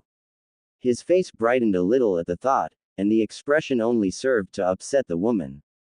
Probably won't, though, Kurenai scoffed. You level this whole training ground. She doubted it. Even if he beat Mizuki, the Chunin's skills were slightly dulled. Notwithstanding this, Naruto had only just made genin. As for what she knew about him, it was that he knew that he was now a ninja, and that he knew his status. Perhaps he could have learnt something dangerous from the scroll of seals while he still had it, besides the Kage Bunshin no Jutsu, anyways, according to what the Hokage had said. But who was to say that he hadn't learned others? Naruto smirked. I don't want to be arrogant.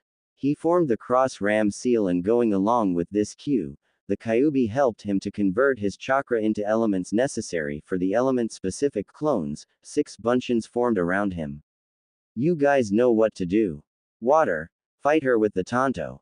She'll think you're more dangerous and try to take you out first. Just make sure she gets wet.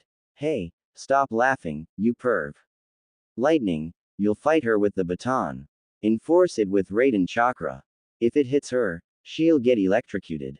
If that fails, the wind clone will do a collaboration jutsu with the fire clone. I'll throw some weapons from afar to distract her with the normal cage buncheon. The Iowa clone will try to hold her legs using the Shinju Zanshu no Jutsu, double decapitation suicide technique, if I have to go through with the final technique to blow everything up. Everyone got that? Yeah, they all exclaimed mentally, too loud in Naruto's opinion actually. The woman watched Naruto and his clones just stand there before 2 of them came to fight her while another 3 jumped into the tress, making sure to keep her eyes on the real one. The one with the Tonto made a horizontal swipe with it in no predetermined stance. The clone did it on purpose, allowing the woman to easily dispose of him. But she didn't right away. Instead, she toyed with him and made fun of his earlier claims of being stronger than he appeared. She played right into it. This is pathetic. The Sweden clone had no response except to continue slashing at her wildly. She quickly took out her kunai and blocked a slash aimed at her throat. Oh hell, he really intended to follow through with killing me. The boy had both his hands on his Tonto, his right on the handle and the left palm on the flat of the blade, and tried to push her kunai out of the way. But she wasn't an elite Jonin for nothing. She let his Tonto slide off the kunai, making him waste his pushing effort. She then punched him in the jaw, feeling a bit satisfied and comfortable in her superiority. But her hand came away wet. Water buncheon was her last thought before she was suddenly soaked with chakra-created water. She didn't understand the purpose of this but couldn't afford to underestimate him. She readied a genjutsu and was about to cast it on herself to make her seem as if she disappeared when she had to suddenly duck a baton. The other clone who had rushed her earlier but stayed out of the action now tried to strike her with his blunt weapon. The woman raised her arm to block it since it wasn't sharp, but she instantly regretted the action. The damn thing hurt like hell. The boy started to subtle channel chakra into it, ensuring that she would more likely be hurt even more if he scored another hit. The red-eyed woman caught the baton on his next swing and kneed him in the gut. She didn't feel any remorse. After all, the boy possessed the spirit that killed her father, and provided her with the extra drive that she was dealing out some wretched justice to the brat. However, she literally received a shocking surprise when the boy exploded into electricity and electrocuted her. With a scream of pain, the woman exploded into smoke, revealing that she had substituted for a log. The woman walked out from behind a tree, unscathed. Naruto lifted an eyebrow from where he watched the woman re-enter the clearing. That was all well and good. He didn't expect to get her on the first try. Suddenly he got memories of the clone he had sent to talk to Hinata and Shino. They had agreed to his plan. He readied 3 kunais with bomb tags in his right hand and started to count time in his head. Let everyone wait for the signal. In the meantime, the woman watched the final 2 Narutos in the clearing. They still hadn't moved. It was a bit unnerving, seeing them just stare at her like that. She wouldn't underestimate him again. He took this a bit too seriously. The clones jumped apart and started going through hand seals. Kaden. Gokaku no Jutsu. Fire release. Great fireball technique. One blew a rather large fireball, and it followed with a flamethrower. Futon. Datapa. Wind release. Great breakthrough, the other shouted and proceeded to blow a gale force wind that kept getting stronger and encircled her. She didn't even blink when the fireball hit the wind maelstrom that turned into a giant inferno. Pour it on. The fire clone yelled, before creating another fireball. Suddenly 3 kunai sailed out of the forest canopy into the collaboration jutsu and the tags on them exploded, courtesy of Naruto himself. That pretty much guaranteed that if Kurenai was in there, she was only coming out in a bag. But she was a Jonin after all, Naruto thought to himself. People didn't get to that rank by making foolish mistakes. The two clones dispelled, one into fire and the other into wind, leaving the genin to wait for the smoke to clear so they could see the results. Kurenai walked out of the still clearing smoke and disappeared. Shit. Genjutsu. Where is she? Naruto looked around and heard fighting to the south end of the training ground. After using chakra to augment his leg muscles, he dashed to a tree that was overlooking the area. It seemed that Hinata and Shino had been discovered and were fighting the red-eyed woman. Even though they had had the numerical advantage, they were still too weak to overpower her. The woman danced in and around Hinata's Juken strikes and cuffed her in the chest, almost like a push away from herself. The woman then kicked away Shino's right leg in the same breath and punched him in the gut. The hapless boy transformed into a swarm of insects. In the same instant, Shino suddenly dropped on the branch beside Naruto, startling him. Shit! Naruto hissed fiercely before he saw who it was. What the hell, Shino? She has defeated my insect bunchen. Presently, my strongest insects are in her, more hard-to-reach areas feeding on her chakra. Soon she'll be weak. Do you have a plan? I don't have a plan. Only an idea. But it's overkill. Naruto gave the boy next to him an intent look. Think I should do it? When Shino asked how strong this powerful move was going to be, Naruto replied, powerful enough for you to leave this training ground altogether. The Aburame stared at him, trying to look for evidence of a lie, but couldn't find any. He's serious. What scared him was that Naruto actually had firm belief in what he was going to do, and that he was willing to go through with it. Very well. What do we do? Get Hinata out of here. I'm going to throw kunai and shuriken to stall Kurenai. The Aburame nodded and jumped down to join Hinata. Well, Kurama, what do you think? Personally, I think it's too over the top. And that's coming from a Biju who raised the village. The fox suddenly laughed. Do it. Naruto grinned. He started chucking all his kunai and shuriken at Kurenai, occupying her while Shino grabbed Hinata and leapt away with her. He started counting to 20. I never actually did this before. Hope I don't get myself killed. The sensei continued dodging weapons thrown at her. Some were thrown aimed at her chest, some at her legs and others around her. It felt as if he was driving her, somewhere. Suddenly, she felt two legs grab her ankles and dragged her underground till only her head was left above ground. What? Naruto dropped down of a tree in front of her and slow clapped. Well, Kurenai-sensei. Here we are. You are about to find out about my final and most destructive technique. Just so you know, it doesn't really matter if I'm right, but I love proving people wrong. The woman merely looked at him, uninterested. But she was actually reading a substitution if she got an injury. Taju Kage Bunshin no Jutsu. He yelled as he formed the ram seal and strained. Soon, his features grew feral, red eyes and whiskers and all. The woman could no longer feign disinterest. As the seal breaking, suddenly, an immense amount of clones puffed into existence. The woman gasped. It was surreal. The boy was practically his own army. There were hundreds, probably even thousands of them. They took up every available space, on the ground, in the trees, everywhere.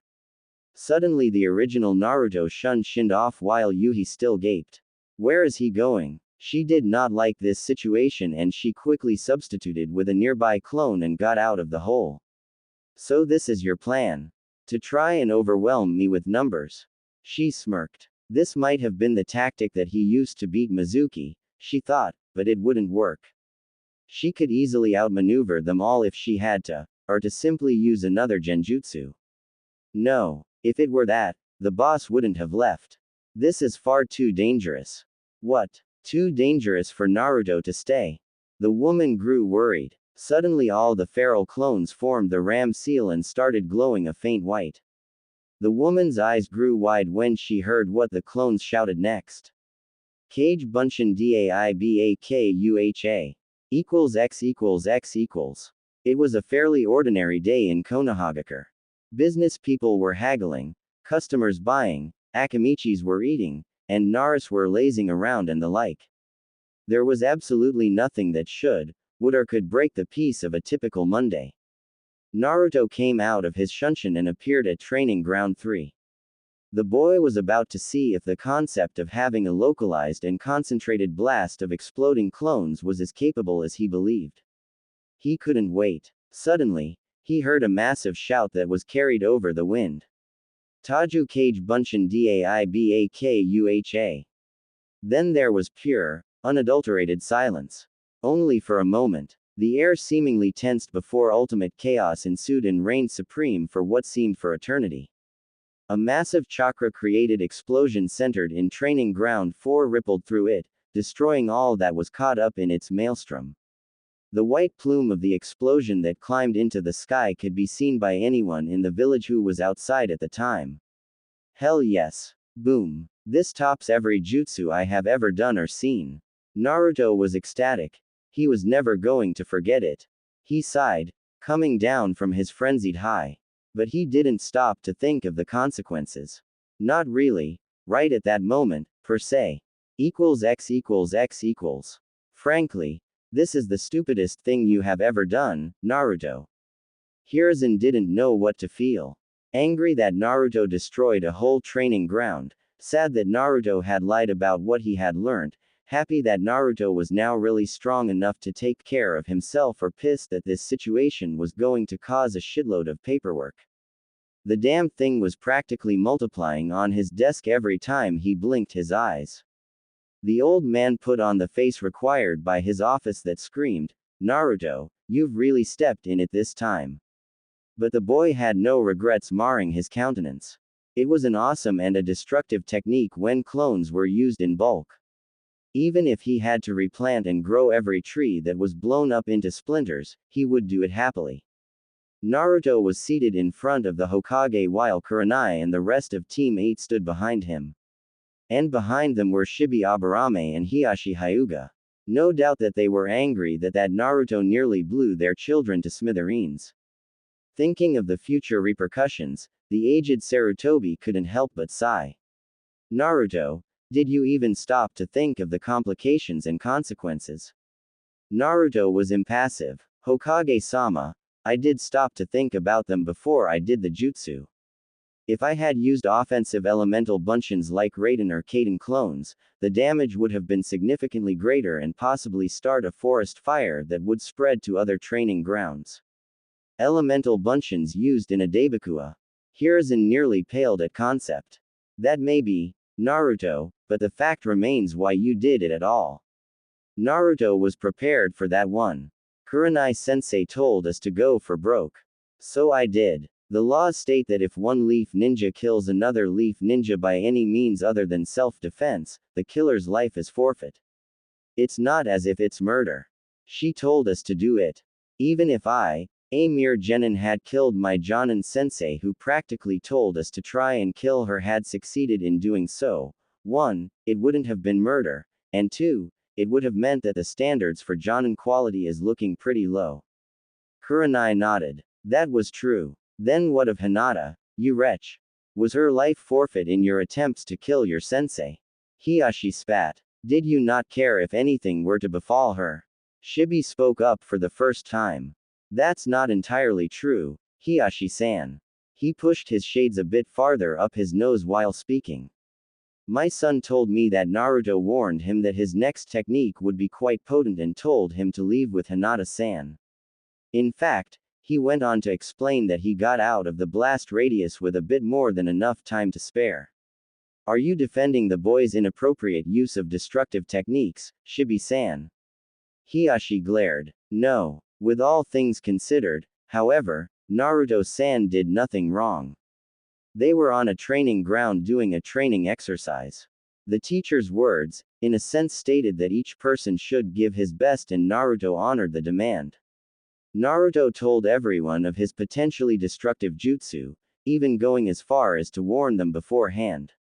No one perished, or even injured. The only expense was the training ground, which, Shibi trailed off.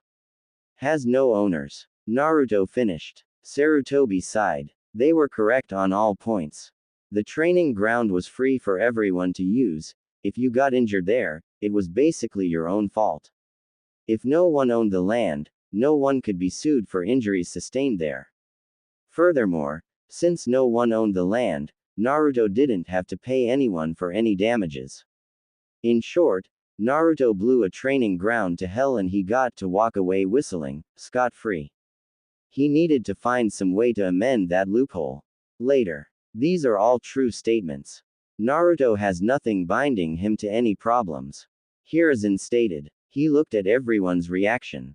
Shibi, Shino and Naruto were emotionless, Hiyashi was giving a death stare at the blonde, Hinata was uneasy, and Kurenai seemed a bit upset. She had probably wanted the boy to get some sort of punishment for actually coming close to putting her down. Probably because Naruto didn't get into trouble. She still needs to pull her act together and look past his prisoner's sins. The Sandame thought. Shibi-san, Hiyashi-san, you're free to leave. The clan heads left, leaving Team 8 with the Hokage. Kurenai, would you recount what had transpired? Hiruzen asked. The red-eyed woman obliged and told him of all what had happened. The only details she spared were her feelings for the boy at the time. Naruto suspected her anyway, and besides, she was sure the Hokage knew them already. When I realized the jutsu, I performed a quick shunshin, not heeding where I would end up. However, I arrived at Training Ground 7, interrupting Team 7's meeting and introductions. That's the conclusion, Hokage-sama. The Hokage seemed to be in deep thought. So what is your assessment of their skills? The genin looked to their teacher, two of them hoping they made a good impression. The third one, in particular, didn't care much either way. Shino shows promise in his clan's techniques, maintaining a somewhat pacifist behavior in fighting. He uses his clan's insects in an effort to weaken and incapacitate me beforehand. Hinata also shows some skill in using the gentle fist. However, she lacks confidence to fully follow through with her more debilitating jabs. I think that could be remedied over time. Naruto demonstrates fairly good tactics, diversity in fighting, and is overall a heavy hitter. In force alone, Naruto could be Jonin level, while his tactics are Chunin level. Unfortunately, he lacks experience on a real battlefield, so he may only appear excellent on paper. Kurenai said. Naruto grumbled to himself about the last part. Even when he knew he was strong, she was using not so subtle insinuations to tear him down. I knew that if Kiba had been on this team, we would have been a tracker team, but I believe we are well-rounded this way. I am a genjutsu expert, Shino has tracking abilities, Hinata is versed in taijutsu and can use her Byakugan for censoring, and Naruto will be a ninjutsu brawler. We would be able to be effective in combat at all ranges and situations. Naruto opened his eyes a little wider. So, she is somewhat happy to be on this team, even with me. Perhaps I could try to make this work after all. The Hokage made a note of what she said. Interesting. It seems that your theory has merit. Very well. So I take it that you will pass this team. Hi, Hokage-sama. You may leave, Team 8. Kurenai turned to her team.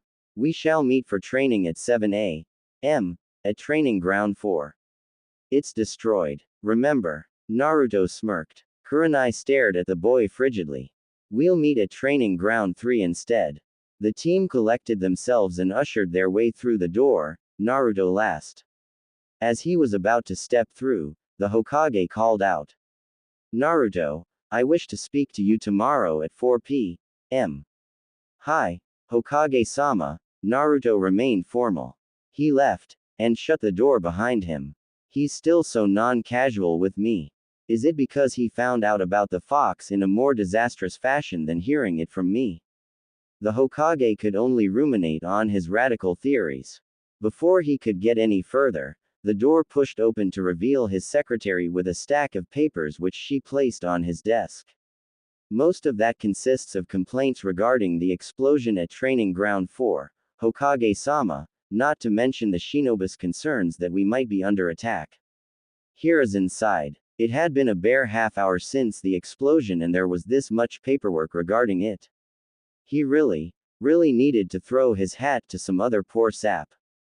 X equals X equals. He walked around aimlessly around the commercial area of Konoha. He could see the young people fraternizing, businesses thriving, overall, everyone was happy. Damn, it really wasn't fair. Why did everyone else get to be happy when he didn't? These are unsafe waters, boy.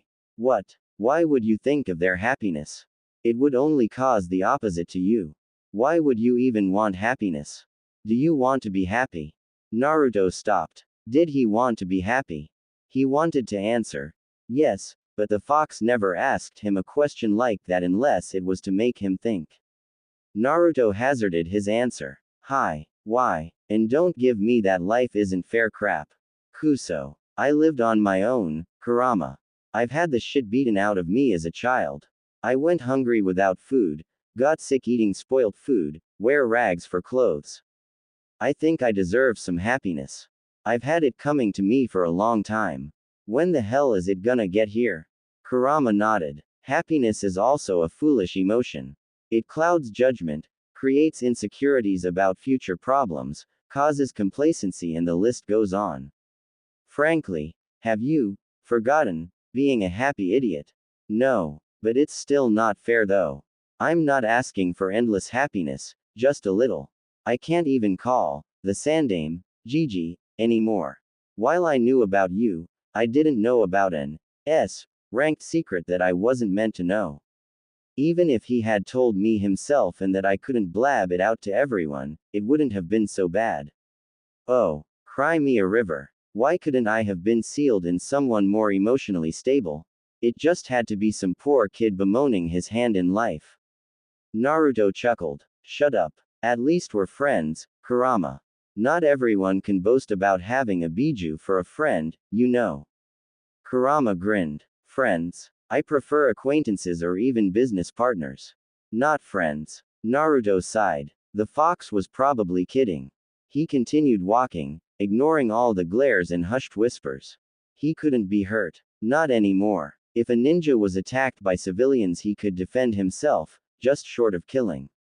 If someone wanted to get physical, Naruto would be sure to break a few bones. He was soon stopped by his growling stomach. He needed to get some food now, and some food for home. His eyes soon fell on a dango shop, combined with a bar inside. Dango. He raised an eyebrow. Might as well. It's not like they can throw me out like when I was smaller. He made his way to it and entered. The shop was moderately full, indicating popularity and prosperity. Looking around for the counter, trying to pierce the gathering with his eyes, he soon found it and made his way to it. He ordered a dozen skewers of the treat they specialized in, and by luck, the person serving there didn't recognize his face due to their short-sightedness. He was about to leave with his bag of the food when he heard his name called. Naruto. A minute of your time. He looked over to where he heard the voice and cursed under his breath. Why were they, of all people, calling to him? He didn't want anything to do with them unless it was absolutely necessary. But he couldn't pretend that he didn't notice them. He had already seen them, and they knew that. Shit. Just see what they want. If it lasts longer than you wish it to be, just complain that they said a minute, and that you're busy. Simple. Just be a douche, the nine-tailed fox urged. Naruto sighed. May as well see what they want. The boy with the vulpine visage sauntered over to the three Jonin who were speaking in hushed tones with each other. Apparently Kurenai did not want to talk with him, but Asuma had insisted. The third person with the mask and gravity-defying gray hair merely looked at Naruto with interest. Naruto pulled up the fourth empty chair and sat in it, scrutinizing the Jonin. So, what? Gonna invite me to a frat? Asuma faked a smile at the boy's jeer. Kurenai stared at him with her usual unnerving gaze and Kakashi took out his worn-looking orange book labeled, Ika Ika Paradise. Probably his way of being casual and indifferent, or to make it look like he's not looking directly at me, Naruto thought. Well, I believe that we got off to a poor understanding of each other. Asuma began. I apologize for refusing help when you needed it and I hope for it to not reoccur. I didn't mean to become tempestuous. Naruto nodded slowly. I'm sorry too. I should have reined in my emotions better and not let my frustration get the best of me. I'm also sorry for insulting my superiors and insulting the village's ideals. It's kind of hard to not think that everyone's out to get me because I'm a Jinchuriki, you know. But I'll never forget. Asuma raised an eyebrow. While I'm glad that it's now water under the bridge, what do you mean when you say you'll never forget? Naruto smirked, finally able to brag about himself a little. Let's just say that I'm a savant. A really damned good one. Kakashi raised his visible eyebrow. I find that hard to believe, considering what I've heard pertaining to your abysmal grades at the academy. But I need to look underneath the underneath. Something feels oddly familiar. Minato once claimed that he himself needed to become a savant. Well, let's see if my memory serves me well enough. You are Kakashi Hatake, dubbed as the copycat ninja, due to having a transplanted Sharingan that was used to copy numerous jutsus. Son of Tsukumo Hatake, Konoha's White Fang. Genin teammates were Rin Nohara and Obito Uchiha who, Naruto hesitated, not knowing how the man was coping with the death of his squad. Perished during the Third Great Shinobi War.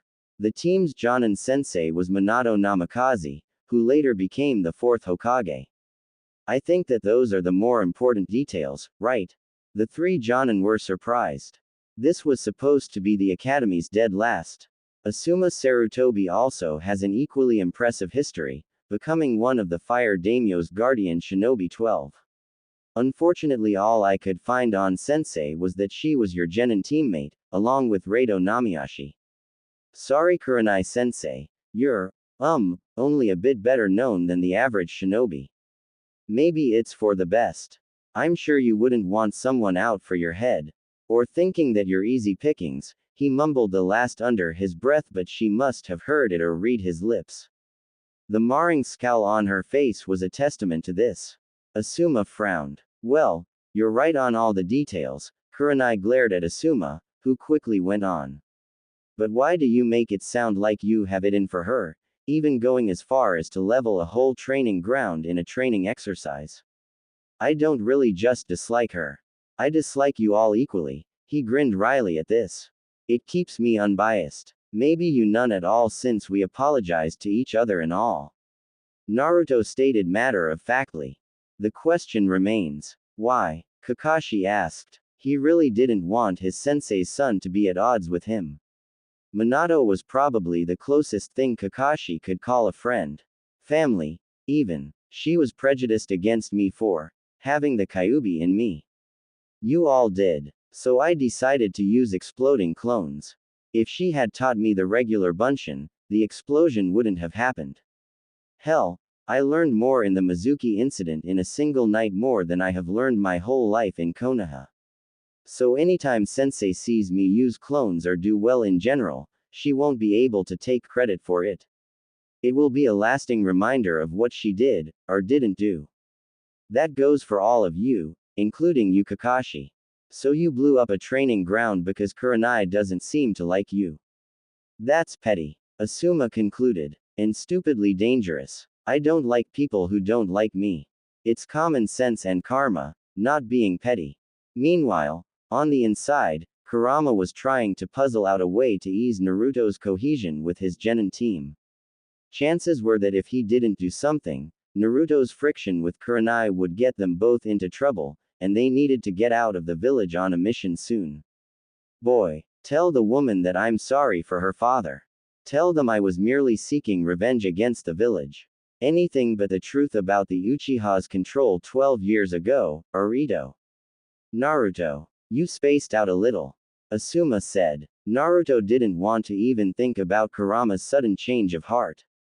Perhaps he felt guilty about causing Naruto's sensei to dislike him, or just simply lying, whatever, the Kyuubi had never lied to him before or steered him wrong. It didn't matter. He'll just go with it and see what happens. Kurenai sensei. The woman looked at him intently, listening. Sorry for trying to blow you up, Naruto deadpanned. Kakashi and the Sarutobi chuckled. And, he leaned forward and beckoned the woman to come closer as well, which she did. Furry 9 just said that he apologizes for your father. It was nothing personal. He was just out for revenge on the village on a whole because Hashirama and Madara used him like a tool. Kurenai widened her eyes. What? Naruto leaned back and stood. Well, gotta go. See ya. He took up his bag of dango and left the establishment, waving his hand backwards as he did. Asuma, Kakashi. Kurenai looked towards the exit where she saw Naruto had left through before turning back to her fellow senseis. He just told me that the Kyuubi is sorry about my two-san. Kakashi raised an eyebrow. Are you sure that Naruto didn't just say that to get into your good graces? After all, he seems well informed. It could be that he found out about your father through some research. Naruto doesn't seem to be the type to lie, much less needlessly. Asuma argued. Besides, it's not as if he would try to make amends, just to be on familiar terms with Kurenai. He hates her, and that much is obvious. It's something to think about. If what he said is true, then the Kyuubi must be on regular speaking terms with Naruto. What if it's trying to trick him? Or worse, what if the seal is failing? Kakashi asked. This is troubling. We have to inform the Hokage. Well, in any case, whether Naruto is telling the truth or not, or if the fox is sincere or not, I'll consider the thought. I'll tell the Hokage myself. Kurenai got up, waved to her friends and left in a body flicker. X equals X equals. Naruto sat on the park bench and took his vitamin supplements. He needed to bring his body back up to speed as quickly as possible now that he was a fully fledged ninja. He began to eat his dango and found that he enjoyed it, albeit a little too sweet. I'll burn it off in training though. Anyway, do you think they'll tell the Hokage about the apology, Kurama? Probably. It's also a good way to tell the Hokage that he could have been more informative. Then again, you can't really hold it against him though. After all, would you tell an S-ranked secret to your former idiotic persona? Naruto stopped chewing in a pause to consider this. No. The great fox grunted. Well, try to contact the clones, check in on their progress. Naruto considered the idea. Alright. He tried to focus on his clones. He didn't have names to them. He could only identify them by their duty. Hello. Hospital clone. What's going on? What? Oh. Thought I was being haunted or something. Listen. I need you over here within the hour. Or make another clone to replace me. Why? I learned 2 medical jutsus over here and I've had to practice it in front of a nurse. I'm gonna run out of chakra soon. Naruto realized the dilemma. Alright. Tell them that you're going for some fresh air in exactly half hour. What does your transformation look like? The clone imagined his description. You see it? Yeah. Naruto chewed on another skewer of the dango. You'll see another clone then. You can dispel then. Let him learn the jutsu through the usual memory transfer and everyone is happy. Niece. By the way, you better eat your dinner and go to bed early. I've seen people after surgery. Trust me, it's disgusting, and you'll probably end up vomiting or straight up lose your appetite. Do you have any idea how a cancerous intestinal system looks? Naruto did a double take. I'll keep that in mind. Now, what about the library clones? Yeah, Kurama interjected. This is still messed up. You're talking to yourself. Shut up, Kurama. Everyone yelled in thought. It's not funny. Anyway, what were you saying, clone number 1? Hey, wait a minute. The other library clone hollered in mind speak. Why the hell am I number 2? Stay out of this. 2 clone. The first clone apparently yelled. I don't need the headache. Whatever. What were you saying? Naruto interrupted, hoping that they'd get to the point. We're making good headway. I read 40 books since Saturday and my fellow clone here read around 36. Some of them were really thick books. I actually read more than you. Naruto sighed, already feeling a migraine starting to brew up. Continue number 1. The librarian let us stay reading at night though. He mentioned that someone else did what we're doing now. The Yondaime. Naruto raised an eyebrow. He did what we're doing now. Hi. We'll last for another week though. Gonna need some more chakra by Saturday. That's fine. I'll swing by then. Okay. Naruto tried mentally reaching for the last clone in the orphanage, but couldn't. Guess it doesn't apply to that one. After all, Kurama made him years ago, and he's not really a Kage Bunshin. Naruto shook his head. Life was certainly getting interesting, never a dull moment. There wasn't any pauses, though. Ito was out there, somewhere. He needed to find him and end him.